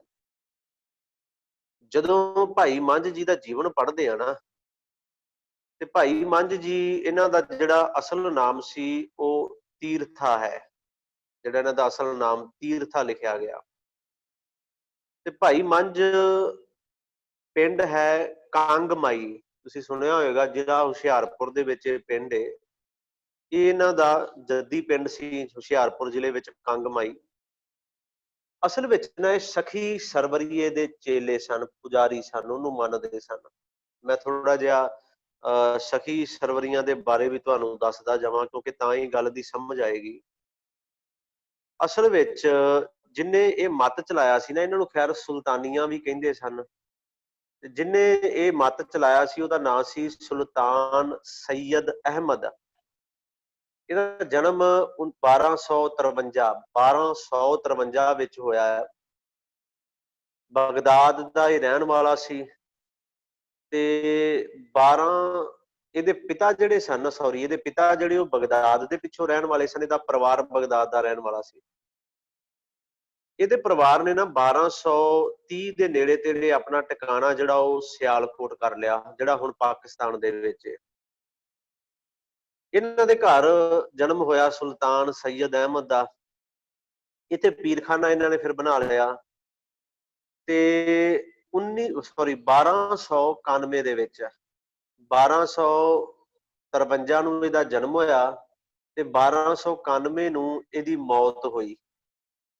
ਇਹਦੀ ਮੌਤ ਤੋਂ ਬਾਅਦ ਨਾ ਡੇਰਾ ਜਿਹੜਾ ਗਾਜ਼ੀ ਖਾਨ ਸੀ ਅੱਜ ਕੱਲ੍ਹ ਪਾਕਿਸਤਾਨ ਦੇ ਵਿੱਚ, ਡੇਰਾ ਗਾਜ਼ੀ ਖਾਨ, ਉਹਦੇ ਤੋਂ ਨਾ 22 ਕੁ ਮੀਲ ਪੱਛਮ ਵਾਲੇ ਪਾਸੇ ਇਹਦੀ ਕਬਰ ਬਣਾ ਦਿੱਤੀ ਗਈ, ਜਿੱਥੇ ਇਹਨੂੰ ਦਫਨਾਇਆ ਗਿਆ। ਉਸ ਪਿੰਡ ਦਾ ਨਾਂ ਸੀ ਨਿਗਾਹਾ। ਹੁਣ ਤੁਹਾਨੂੰ ਸਮਝ ਆਏਗੀ ਕਿ ਜਿਹਨੂੰ ਅੱਜ ਨਿਗਾਹੇ ਵਾਲਾ ਪੀਰ ਨਹੀਂ ਕਹਿੰਦੇ, ਬੜੀ ਵਾਰ ਸੁਣਿਆ ਹੋਣਾ ਨਿਗਾਹੇ ਵਾਲਾ ਪੀਰ ਜੀ, ਅਸੀਂ ਨਿਗਾਹੇ ਪੀਰ ਦੇ ਚੱਲੇ ਆ। ਅਸਲ ਵਿੱਚ ਜਿਹੜਾ ਨਿਗਾਹੇ ਵਾਲਾ ਪੀਰ ਇਹੀ ਸੀ ਸੁਲਤਾਨ ਸੈਯਦ ਅਹਿਮਦ। 1291 ਦੇ ਵਿੱਚ ਇਹਦੀ ਮੌਤ ਹੋਈ ਤੇ ਇਹਦੀ ਕਬਰ ਜਿਹੜੀ ਹੈ ਨਾ, ਉਹ ਕਬਰ ਇਹਦੀ ਨਿਗਾਹੇ ਪਿੰਡ ਦੇ ਵਿੱਚ। ਇਹ ਨਿਗਾਹਾ ਪਿੰਡ ਜਿਹੜਾ ਅੱਜ ਕਿਉਂਕਿ ਨਾ ਇਹ ਪਿੰਡ ਉਧਰ ਪਾਕਿਸਤਾਨ ਵਾਲੇ ਪਾਸੇ। ਹੁਣ ਦੂਜੇ ਪਾਸੇ ਮੈਂ ਜਿਹੜੀ ਗੱਲ ਕਰਾਂ, ਇਹਦੇ ਹੋਰ ਬੜੇ ਪੀਰਖਾਨੇ ਬਣਾ ਲਏ ਗਏ। ਸਾਡੇ ਜਿਹੜੇ ਕੁਝ ਬੰਦੇ ਜਦੋਂ 1947 ਤੋਂ ਬਾਅਦ ਪਾਕਿਸਤਾਨ ਤੋਂ ਇੱਧਰ ਆਏ, ਉਹਨਾਂ ਨੇ ਨਾ ਕੁਝ ਇੱਟਾਂ ਇਹਦੇ ਪੀਰਖਾਨੇ ਤੋਂ ਉਥੋਂ ਕਬਰ ਤੋਂ ਚੱਕੀਆਂ ਤੇ ਇੱਧਰ ਵੀ ਲਿਆ ਕੇ ਕਈ ਥਾਂ ਤੇ ਟਿਕਾਤੀਆਂ। ਇੱਕ ਟਿਕਾਣਾ ਜਿਹੜਾ ਨਾ ਮਾਝੇ ਵਿੱਚ ਬੜਾ ਵੱਡਾ, ਤੁਸੀਂ ਸੁਣਿਆ ਹੋਣਾ, ਤਰਨਤਾਰਨ ਸਾਹਿਬ ਦੇ ਬਿਲਕੁਲ ਨਾਲ ਇਹ ਸ਼ੇਖ ਫੱਤਾ। ਇਧਰਲੇ ਪਾਸੇ ਦਾ ਸਭ ਤੋਂ ਵੱਡਾ ਪੀਰਖਾਨਾ ਜਿਹੜਾ ਉਹ ਸ਼ੇਖ ਫਤਿਹ ਹੀ ਹੈ। ਤੇ ਮੈਂ ਕਈ ਵਾਰੀ ਹੈਰਾਨ ਹੁੰਨਾ, ਸਾਡੇ ਬਜ਼ੁਰਗ ਜਿਹੜੇ ਨੇ ਨਾ ਲੋਕ, ਉਹ ਜੀ ਪਹਿਲੀ ਮੱਝ ਦਾ ਦੁੱਧ ਜਿਹੜਾ ਉੱਥੇ ਚੜਾ ਕੇ ਆਉਣਾ, ਖੀਰ ਉੱਥੇ ਦੇ ਕੇ ਆਉਣੀ ਜੀ, ਉੱਥੇ ਕੁੱਤੇ ਵਿੱਚ ਵੀ ਖੀਰਾਂ ਖਾ ਖਾ ਕੇ ਖੁਰਕ ਪਈ ਹੁੰਦੀ ਉਹਨਾਂ ਨੂੰ। ਫਿਰ ਪਤਾ ਕੀ ਦੱਸਿਆ ਜਾਂਦਾ ਹੈ, ਕਹਿੰਦੇ ਵੀ ਇਹਨੂੰ ਗੁਰੂ ਅਰਜਨ ਦੇਵ ਜੀ ਨੇ, ਪੰਜਵੇਂ ਪਾਤਸ਼ਾਹ ਨੇ ਅਸੀਸ ਦਿੱਤੀ ਸੀ। ਕਹਿੰਦੇ ਜੀ ਇਹਨੂੰ ਵਰ ਦਿੱਤਾ ਸੀ। ਅੱਜ ਮੈਂ ਤੁਹਾਨੂੰ ਪੂਰੀ ਗੱਲ ਦੱਸਾਂ, ਗੁਰੂ ਅਰਜਨ ਦੇਵ ਨੇ ਇਹਨੂੰ ਵਰ ਕੀ ਦੇਣਾ ਸੀ 1291 ਦੇ ਵਿੱਚ, ਤੇ ਇਹਦੀ ਮੌਤ ਹੋ ਗਈ 1291 ਦੇ ਵਿੱਚ। ਸਾਡੇ ਲੋਕਾਂ ਨੇ ਉੱਥੋਂ ਕੁਝ ਇੱਟਾਂ ਲਿਆ ਕੇ ਤੇ ਸ਼ੇਖ ਫਤਿਹ ਦਾ ਟਿਕਾਣਾ ਬਣਾ ਲਿਆ। ਅੱਜ ਵੀ ਸਾਡੇ ਬੜੇ ਲੋਕ ਜਾਂਦੇ ਨੇ, ਸਮਝ ਨਹੀਂ ਉਹਨਾਂ ਨੂੰ ਜਾਂ ਪੜ੍ਹਦੇ ਨਹੀਂ ਇਤਿਹਾਸ ਨੂੰ। ਜਦੋਂ ਗੁਰੂ ਸਾਹਿਬ ਨੇ ਪ੍ਰਚਾਰ ਫੇਰੀਆਂ ਕੀਤੀਆਂ ਨਾ ਮਾਝੇ ਦੇ ਵਿੱਚ, ਪੀਰਾਂ ਨੂੰ ਮੰਨਣ ਵਾਲਿਆਂ ਨੂੰ, ਬੜਿਆਂ ਨੂੰ ਸਿੱਖ ਉਹਨਾਂ ਬਣਾ ਦਿੱਤਾ। ਖੈਰ ਸਮਾਂ ਲੰਘਦਾ ਗਿਆ। ਭਾਈ ਮੰਝ ਜਿਹੜਾ ਸੀ ਨਾ, ਇਹ ਮੈਂ ਫਿਰ ਇਹਦੇ ਬਾਰੇ ਦੱਸਾਂ, ਇਹਦਾ ਪਹਿਲਾ ਨਾਮ ਕਈ ਤੀਰਥਾ ਵੀ ਲਿਖਦੇ ਨੇ, ਇਤਿਹਾਸ ਵਿੱਚ ਬੜੀ ਥਾਂ ਤੇ ਇਹਦਾ ਜ਼ਿਕਰ ਵੀ ਆਇਆ ਹੈ। ਇਹ ਪਿੰਡ ਦੇ ਚੌਧਰੀ ਸਨ, ਆਪਣੇ ਪਿੰਡ ਦੇ। ਗਿਆਨੀ ਗਿਆਨ ਸਿੰਘ ਜੀ ਨੇ ਵੀ ਇਹਨਾਂ ਦੇ ਬਾਰੇ ਲਿਖਿਆ ਹੈ ਕਿ ਦੁਆਬੇ ਬਿਸਤ ਵਿੱਚ ਮੰਜ਼ਕੀ ਦਾ ਮੰਜਾ, ਰਾਜਪੂਤ ਤੀਰਥਾ ਹਰ ਵਰੇ ਨਿਗਾਹੇ ਸਰਵਰ ਪੀਰ ਦੀ ਯਾਤਰਾ ਨੂੰ ਜਾਇਆ ਕਰਦਾ ਸੀ। ਭਾਈ ਗਿਆਨੀ ਗਿਆਨ ਸਿੰਘ ਨੇ ਵੀ ਇਹਦੇ ਬਾਰੇ ਲਿਖਿਆ। ਭਾਈ ਮਣੀ ਸਿੰਘ ਵੀ ਲਿਖਿਆ ਇਹਦੇ ਬਾਰੇ ਕੁਛ, ਭਾਈ ਮੰਝ ਦੇ ਬਾਰੇ ਲਿਖਿਆ। ਪਿੰਡ ਦੇ ਚੌਧਰੀ ਸਨ ਤੇ ਪਿੰਡ ਦਾ ਚੌਧਰੀ ਜਿਹੜਾ ਹੁੰਦਾ ਉਹ ਮਾਲਕ ਹੁੰਦਾ ਪਿੰਡ ਦਾ, ਧਨ ਦੌਲਤ ਬੜੀ ਸੀ ਇਹਦੇ ਕੋਲ। ਭਾਈ ਸਾਹਿਬ ਭਾਈ ਗੁਰਦਾਸ ਜੀ ਨੇ ਵੀ ਮੰਝ ਦਾ ਨਾ ਤੀਰਥੇ ਦਾ ਜ਼ਿਕਰ ਆਪਣੇ ਬਚਨਾਂ ਵਿੱਚ ਉਹਨਾਂ ਵੀ ਕੀਤਾ ਹੈ। 11ਵੀਂ ਵਾਰ ਵਿੱਚ ਭਾਈ ਮੰਝ ਨੂੰ ਪੁੰਨੂ ਜੱਟ ਲਿਖਿਆ ਇਹਨਾਂ ਨੇ, ਕਿ ਭਾਈ ਮੰਝ ਜਿਹੜੇ ਸਨ ਇਹ ਪੁੰਨੂ ਜੱਟ ਸਨ। ਇਹਦੇ ਲਈ ਸ਼ਬਦ ਮੰਝ ਪੁੰਨੂ ਪ੍ਰਵਾਨ ਭਾਈ ਗੁਰਦਾਸ ਜੀ ਨੇ ਲਿਖਿਆ ਵੀ ਜਿਹੜਾ ਪੁੰਨੂ ਗੋਤ ਦਾ ਮੰਝ ਸੀ ਨਾ, ਇਹ ਵੀ ਗੁਰੂ ਸਾਹਿਬ ਦੇ ਅੱਗੇ ਪ੍ਰਵਾਨ ਹੋ ਗਿਆ। ਖੈਰ ਮੈਂ ਇਹਦੇ ਇਤਿਹਾਸ ਵੱਲ ਆਵਾਂ ਹੁਣ। ਇਹਨੇ ਵੀ ਨਾ ਆਪਣੇ ਘਰ ਦੇ ਅੰਦਰ ਇੱਕ ਪੀਰਖਾਨਾ ਬਣਾਇਆ ਸੀ। ਹਰ ਸਾਲ ਨਿਗਾਹੇ ਜਾਂਦਾ ਸੀ, 500 ਦਾ ਜੱਥਾ ਆਪਣੇ ਨਾਲ ਇਹਨੇ ਲੈ ਕੇ ਜਾਣਾ। ਸਨ 1585 ਦੇ ਨੇੜੇ ਤੇੜੀ ਦੀ ਗੱਲ ਏ, ਤੇ ਇਹ ਜੱਥੇ ਤੋਂ ਨਾਲ ਜਦੋਂ ਵਾਪਸ ਆ ਰਿਹਾ ਤੇ ਇਹ ਅੰਮ੍ਰਿਤਸਰ ਸਾਹਿਬ ਇਸ ਨਗਰ ਦੇ ਅੰਦਰ ਇਹ ਰੁਕੇ, ਦਰਬਾਰ ਸਾਹਿਬ ਦੇ ਨੇੜੇ। ਉੱਥੇ ਹੁਣ ਕੁਦਰਤੀ ਸੀ ਕਿ ਗੁਰੂ ਅਰਜਨ ਦੇਵ ਜੀ ਦੇ ਦਰਸ਼ਨ ਹੋਏ, ਦੀਦਾਰ ਹੋਏ, ਸੇਵਾ ਭਾਵਨਾ ਵੇਖੀ, ਸਭ ਕੁਝ ਵੇਖਿਆ, ਤੇ ਮਨ ਜਿਹੜਾ ਹੈ ਨਾ ਉਹ ਗੁਰੂ ਵਾਲੇ ਪਾਸੇ ਨੂੰ ਆਉਣਾ ਸ਼ੁਰੂ ਹੋ ਗਿਆ ਕਿ ਮੈਂ ਵੀ ਆ ਜਿਹੜਾ ਗੁਰੂ ਦਾ ਦਰ ਏ, ਗੁਰੂ ਦਾ ਘਰ ਏ, ਬੜਾ ਸਾਫ਼ ਏ, ਬੜਾ ਪਵਿੱਤਰ ਏ, ਕੋਈ ਵਾਲਛਲ ਨਹੀਂ, ਕੁਝ ਨਹੀਂ, ਤੇ ਮੈਂ ਇਸ ਪਾਸੇ ਕਿਉਂ ਨਾ ਆਵਾਂ। ਕਹਿੰਦੇ ਇਹ ਵੀ ਨਾ ਗੁਰੂ ਅਰਜਨ ਦੇਵ ਜੀ ਦੇ ਕੋਲ ਚਲਾ ਗਿਆ। ਵੈਸੇ ਇੱਕ ਗੱਲ ਹੋਰ ਵੀ ਹੈ ਕਿ ਗੁਰੂ ਸਾਹਿਬ ਕੋਲ ਆਉਂਦਾ ਵੀ ਕਿਉਂ ਨਾ। ਜਦੋਂ ਗੁਰੂ ਅਰਜਨ ਦੇਵ ਜੀ ਦਾ ਜੀਵਨ ਪੜ੍ਹਦੇ ਆ ਨਾ, ਬੜਿਆ ਇਤਿਹਾਸ, ਬੜੀਆਂ ਸਾਖੀਆਂ ਕਮਾਲ ਦੀਆਂ ਨੇ। ਇੱਕ ਵਾਰ ਕਹਿੰਦੇ ਕੋਈ ਸੰਗਤ ਆਈ, ਕਿਸੇ ਨੇ ਕਾਬਲ ਦੀ ਸੰਗਤ ਵੀ ਲਿਖਿਆ ਹੈ, ਇਹ ਆਈ ਦਰਸ਼ਨ ਕਰਨ ਵਾਸਤੇ। ਅਜੇ ਗੁਰੂ ਸਾਹਿਬ ਨੂੰ ਗੁਰਿਆਈ ਮਿਲੀ ਸੀ, ਥੋੜੇ ਸਮਾਂ ਹੀ ਹੋਇਆ ਸੀ। ਇਹਨਾਂ ਗੁਰੂ ਅਰਜਨ ਦੇਵ ਜੀ ਦੇ ਦੀਦਾਰ ਨਹੀਂ ਕੀਤੇ ਸਨ ਅਜੇ। ਕਿ ਜਦੋਂ ਬਾਹਰ ਆਏ ਨਾ ਦਰਬਾਰ ਸਾਹਿਬ ਦੇ ਬਾਹਰ, ਪਰਿਕਰਮਾ ਤੋਂ ਵੀ ਅਜੇ ਬਾਹਰ ਨੇ, ਤੇ ਇੱਕ ਨੌਜਵਾਨ ਮਿਲਿਆ। ਉਹ ਨੌਜਵਾਨ ਨੇ ਇਹਨਾਂ ਨੂੰ ਪੁੱਛਿਆ ਵੀ ਕੀ ਕਰਦੇ ਹੋ, ਵੀ ਕਿਹਨੂੰ ਤੁਸੀਂ ਲੱਭ ਰਹੇ ਹੋ। ਕਹਿੰਦੇ ਜੀ ਅਸੀਂ ਗੁਰੂ ਦੇ ਦਰਸ਼ਨ ਕਰਨ ਆਏ ਆ, ਤੇ ਅਸੀਂ ਆਪਣੇ ਜੋੜੇ ਕਿੱਥੇ ਰੱਖੀਏ, ਉਹ ਟਿਕਾਣਾ ਜਿਹੜਾ ਲੱਭ ਰਹੇ ਆ। ਉਹ ਨੌਜਵਾਨ ਨੇ ਆਖਿਆ ਜੀ ਕੋਈ ਨਹੀਂ, ਮੈਂ ਇਹੀ ਸੇਵਾ ਕਰਦਾ, ਤੇ ਤੁਸੀਂ ਆਪਣੇ ਜੋੜੇ ਇੱਥੇ ਰੱਖੋ ਤੇ ਜਾਓ ਗੁਰੂ ਦੇ ਦਰਸ਼ਨ ਕਰੋ, ਦੀਦਾਰ ਕਰੋ, ਜੋੜਿਆਂ ਦੀ ਫਿਕਰ ਨਾ ਕਰੋ। ਜੋੜੇ ਲਵਾ ਕੇ ਸਾਂਭ ਲਏ ਸਾਰਿਆਂ ਦੇ। ਅੰਦਰ ਗਏ, ਗੁਰੂ ਸਾਹਿਬ ਨਜ਼ਰ ਨਾ ਆਏ ਕਿਤੇ ਵੀ। ਬਾਬਾ ਬੁੱਢਾ ਸਾਹਿਬ ਨੂੰ ਪੁੱਛਿਆ ਜੀ ਪਹਿਲੀ ਵਾਰ ਦਰਸ਼ਨ ਕਰਨ ਆਏ ਆ, ਗੁਰੂ ਸਾਹਿਬ ਕਿੱਥੇ ਨੇ, ਦੀਦਾਰ ਕਰਨੇ, ਉਹਨਾਂ ਦੇ ਮਨ ਲੋਚਦਾ ਹੈ ਦਰਸ਼ਨਾਂ ਨੂੰ। ਤੇ ਬਾਬਾ ਬੁੱਢਾ ਸਾਹਿਬ ਨੇ ਬੜੇ ਕਮਾਲ ਦੇ ਬੋਲ ਕਹੇ ਸਨ। ਕਹਿੰਦੇ ਭਾਈ ਉਹ ਜਿਹੜਾ ਤੁਹਾਡੇ ਜੋੜੇ ਸਾਂਭ ਰਿਹਾ ਨਾ, ਜਿਹੜਾ ਤੁਹਾਡੇ ਜੋੜਿਆਂ ਦੇ ਵਿੱਚ ਬੈਠਾ, ਉਹੀ ਗੁਰੂ ਅਰਜਨ ਦੇਵ ਹੈ। ਕਹਿਣ ਦਾ ਭਾਵ ਇਹ ਹੈ ਕਿ ਸਾਰਾ ਕੁਝ ਇਸ ਤਰ੍ਹਾਂ ਦੇ ਬਿਰਤਾਂਤ ਭਾਈ ਮੰਝ ਨੇ ਵੇਖੇ ਨਹੀਂ, ਤੇ ਪੀਰਖਾਨੇ ਨੂੰ ਮੰਨਣ ਵਾਲਾ, ਪੀਰਾਂ ਨੂੰ ਮੰਨਣ ਵਾਲਾ ਏ ਤੇ ਸਖੀ ਸਰਵਰੀਆਂ ਦਾ ਚੇਲਾ ਹੋਵੇ, ਪਿੰਡ ਦਾ ਚੌਧਰੀ ਹੋਵੇ, ਧਨ ਦੌਲਤ ਬੜੀ ਹੋਵੇ ਤੇ ਗੁਰੂ ਵਾਲੇ ਪਾਸੇ ਇੱਕੋ ਦਮ ਆਉਣਾ, ਤਾਂ ਹੀ ਇਹੋ ਜਿਹੀਆਂ ਘਟਨਾ ਬੜੀਆਂ ਵਾਪਰੀਆਂ। ਇਹ ਗੁਰੂ ਸਾਹਿਬ ਕੋਲ ਚਲਾ ਗਿਆ, ਕਹਿੰਦਾ ਪਾਤਸ਼ਾਹ ਮੈਨੂੰ ਆਪਣਾ ਸਿੱਖ ਬਣਾ ਲਓ। ਗੁਰੂ ਅਰਜਨ ਦੇਵ ਜੀ ਨੇ ਆਖਿਆ ਵੀ ਇੱਕ ਗੱਲ ਸੁਣ ਲਾ, ਸਿੱਖੀ ਤੇ ਸਿੱਖੀ ਨਹੀਂ ਟਿਕਦੀ, ਸਿੱਖੀ ਦੇ ਉੱਤੇ ਸਿੱਖੀ ਨਹੀਂ ਟਿਕਦੀ। ਜਾਂ ਤਾਂ ਪਹਿਲੇ ਨੂੰ ਛੱਡ, ਸਾਡੇ ਕੋਲ ਆ, ਉਹਨੂੰ ਅੰਦਰੋਂ ਬਾਹਰ ਕੱਢ, ਇੱਕ ਭਾਂਡਾ ਪਹਿਲਾਂ ਹੀ ਕਿਸੇ ਚੀਜ਼ ਨਾਲ ਭਰਿਆ ਪਿਆ ਹੈ ਤੇ ਉਹੀ ਕਹੀਏ ਕੋਈ ਆ ਕੇ ਸਾਡੇ ਕੋਲ ਬਹਿ ਜੇ, ਉਹਦੇ ਚ ਕੋਈ ਹੋਰ ਪਦਾਰਥ ਕਵੇ ਜੀ ਇਹਦੇ ਚ ਦੁੱਧ ਪਾ ਦਿਓ, ਤੇ ਬੇਵਕੂਫੀ ਹੋਏਗੀ। ਕਵਾਂਗੇ ਭਾਂਡਾ ਤਾਂ ਪਹਿਲਾਂ ਹੀ ਭਰਿਆ ਪਿਆ ਹੈ, ਇਹਨੂੰ ਖਾਲੀ ਕਰ, ਜਾਂ ਤੇ ਪਹਿਲਾਂ ਖਾਲੀ ਕਰ, ਸਾਫ਼ ਕਰ, ਕਿਉਂਕਿ ਜੇ ਦੁੱਧ ਪਵਾਉਣਾ ਹੈ ਨਾ, ਇੱਕ ਪਵਿੱਤਰ ਚੀਜ਼ ਪਾਉਣੀ, ਤੈਨੂੰ ਸਾਫ਼ ਕਰਨਾ ਪਏਗਾ, ਪਹਿਲਾਂ ਖਾਲੀ ਕਰਕੇ ਸਾਫ਼ ਕਰਕੇ ਲਿਆ। ਸਮਝ ਗਿਆ ਗੱਲ, ਗਿਆ ਘਰ, ਪੀਰਖਾਨਾ ਢਾਤਾ ਇਹਨੇ ਘਰ ਜਾ ਕੇ। ਲੋਕਾਂ ਬੜਾ ਰੌਲਾ ਪਾਇਆ, ਸ਼ਿਕਾਇਤਾਂ ਬੜੀਆਂ ਕੀਤੀਆਂ, ਚੌਧਰੀ ਪੁਣਾ ਵੀ ਚਲਾ ਗਿਆ। ਇੱਥੋਂ ਤੱਕ ਇਤਿਹਾਸ ਨੇ ਆਖਿਆ ਇਹਦਾ ਮਾਲ ਡੰਗਰ ਵੀ ਜਿਹੜਾ ਨਾ ਉਹ ਮਰਨਾ ਸ਼ੁਰੂ ਹੋ ਗਿਆ, ਮਾਲ ਡੰਗਰ ਵੀ ਇਹਦਾ। ਹਾਲਤ ਖੈਰ ਇਤਿਹਾਸ ਬੜਾ ਲੰਮਾ ਹੈ, ਮੈਂ ਟੂਕ ਮਾਤਰ ਵਿੱਚ ਤੁਹਾਨੂੰ ਸੁਣਾਉਂਦਾ ਜਾਵਾਂਗਾ। ਭਾਈ ਮੰਝ ਦਾ ਕੁਝ ਕੁ ਇਤਿਹਾਸ ਅਸੀਂ ਫਿਰ ਵੀ ਨਾਲ ਸਾਂਝੇ ਕਰਦੇ ਜਾਵਾਂਗੇ। ਹਾਰ ਕੇ ਨਾ ਇਹ ਸਭ ਕੁਝ ਛੱਡ ਕੇ ਆਪਣਾ ਤੇ ਅੰਮ੍ਰਿਤਸਰ ਸਾਹਿਬ ਦੀ ਧਰਤੀ ਤੇ ਗੁਰੂ ਅਰਜਨ ਦੇਵ ਜੀ ਦੇ ਕੋਲ ਚਲਾ ਗਿਆ। ਇਹ ਮੈਂ ਸ਼ੁਰੂ ਤੋਂ ਤੇ ਅਖੀਰ ਦਾ ਸੁਣਾ ਰਿਹਾ, ਜਿਹੜਾ ਵਿਚਲਾ ਜੀਵਨ ਇਹ ਫਿਰ ਕਿਸੇ ਦਿਨ ਵੀ ਸਾਂਝਾ ਕਰਾਂਗੇ ਆਪਾਂ। ਇਹ ਚਲਾ ਗਿਆ ਗੁਰੂ ਅਰਜਨ ਦੇਵ ਸਾਹਿਬ ਜੀ ਦੇ ਕੋਲ, ਸੇਵਾ ਕਰਦਾ ਹੈ, ਕਦੇ ਬਰਤਨ ਮਾਂਜਣ ਦੀ ਸੇਵਾ ਕਰਦਾ ਹੈ, ਕਦੇ ਕੋਈ ਸੇਵਾ ਕਰਦਾ ਹੈ, ਸਾਰਾ ਦਿਨ ਲੱਗਾ ਰਹਿੰਦਾ ਹੈ।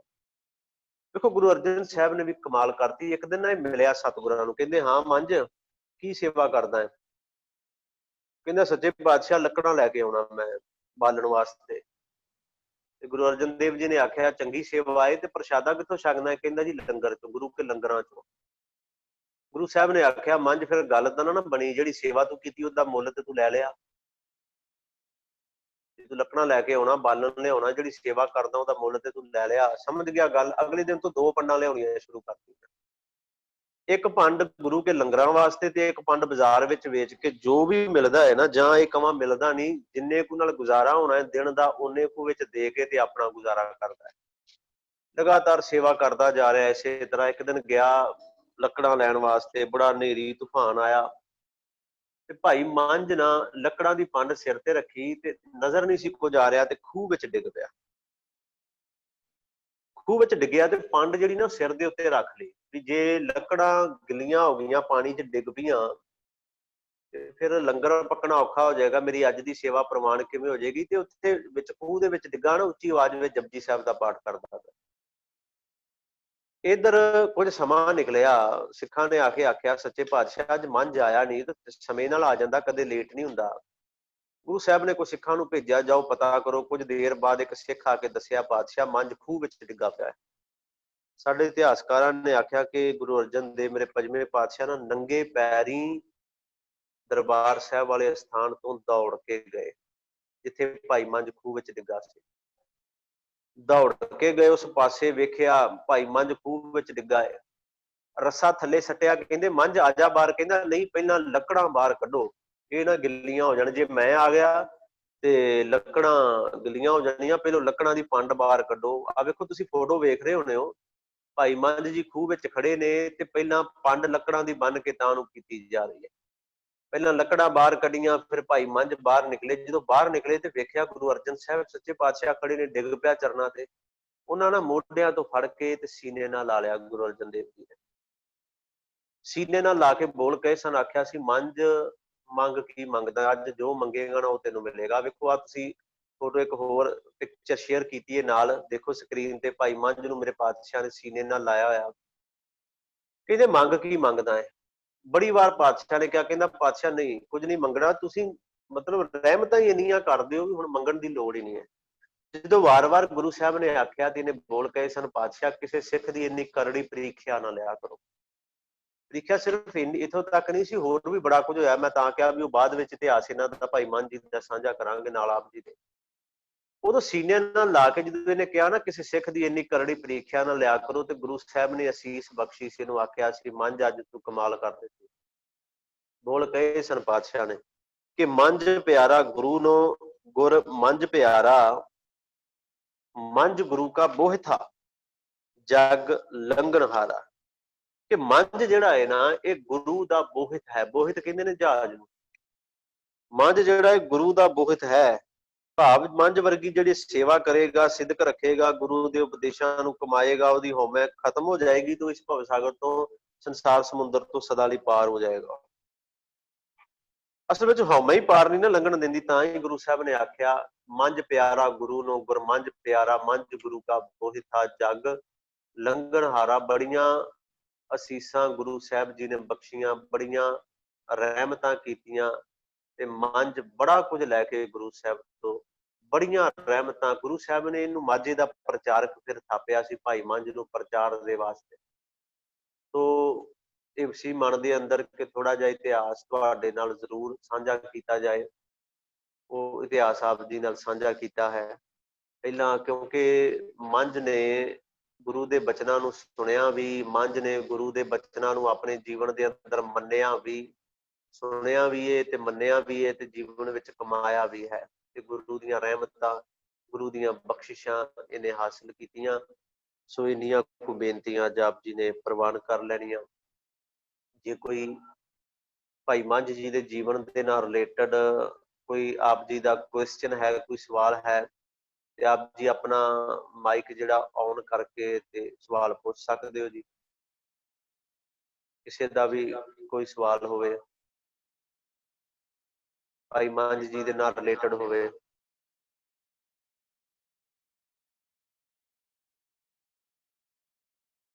ਬਾਕੀ ਜੋ ਇਹ ਜਿਹੜੀ ਕਲਾਸ ਹੈ ਨਾ, ਇਹ ਬਿਲਕੁਲ ਇਸੇ ਤਰ੍ਹਾਂ ਹੀ ਸਾਰੀ ਗੁਰਦੁਆਰਾ ਗੁਰੂ ਗੋਬਿੰਦ ਸਿੰਘ ਦੀ ਸ਼ਾਣੀ ਤੁਸੀਂ ਲਿਖੋਗੇ YouTube ਤੇ, ਉਸ ਚੈਨਲ ਦੇ ਉੱਪਰ ਪਾਈ ਜਾਂਦੀ ਹੈ ਬਿਲਕੁਲ ਇਸੇ ਤਰ੍ਹਾਂ ਹੀ।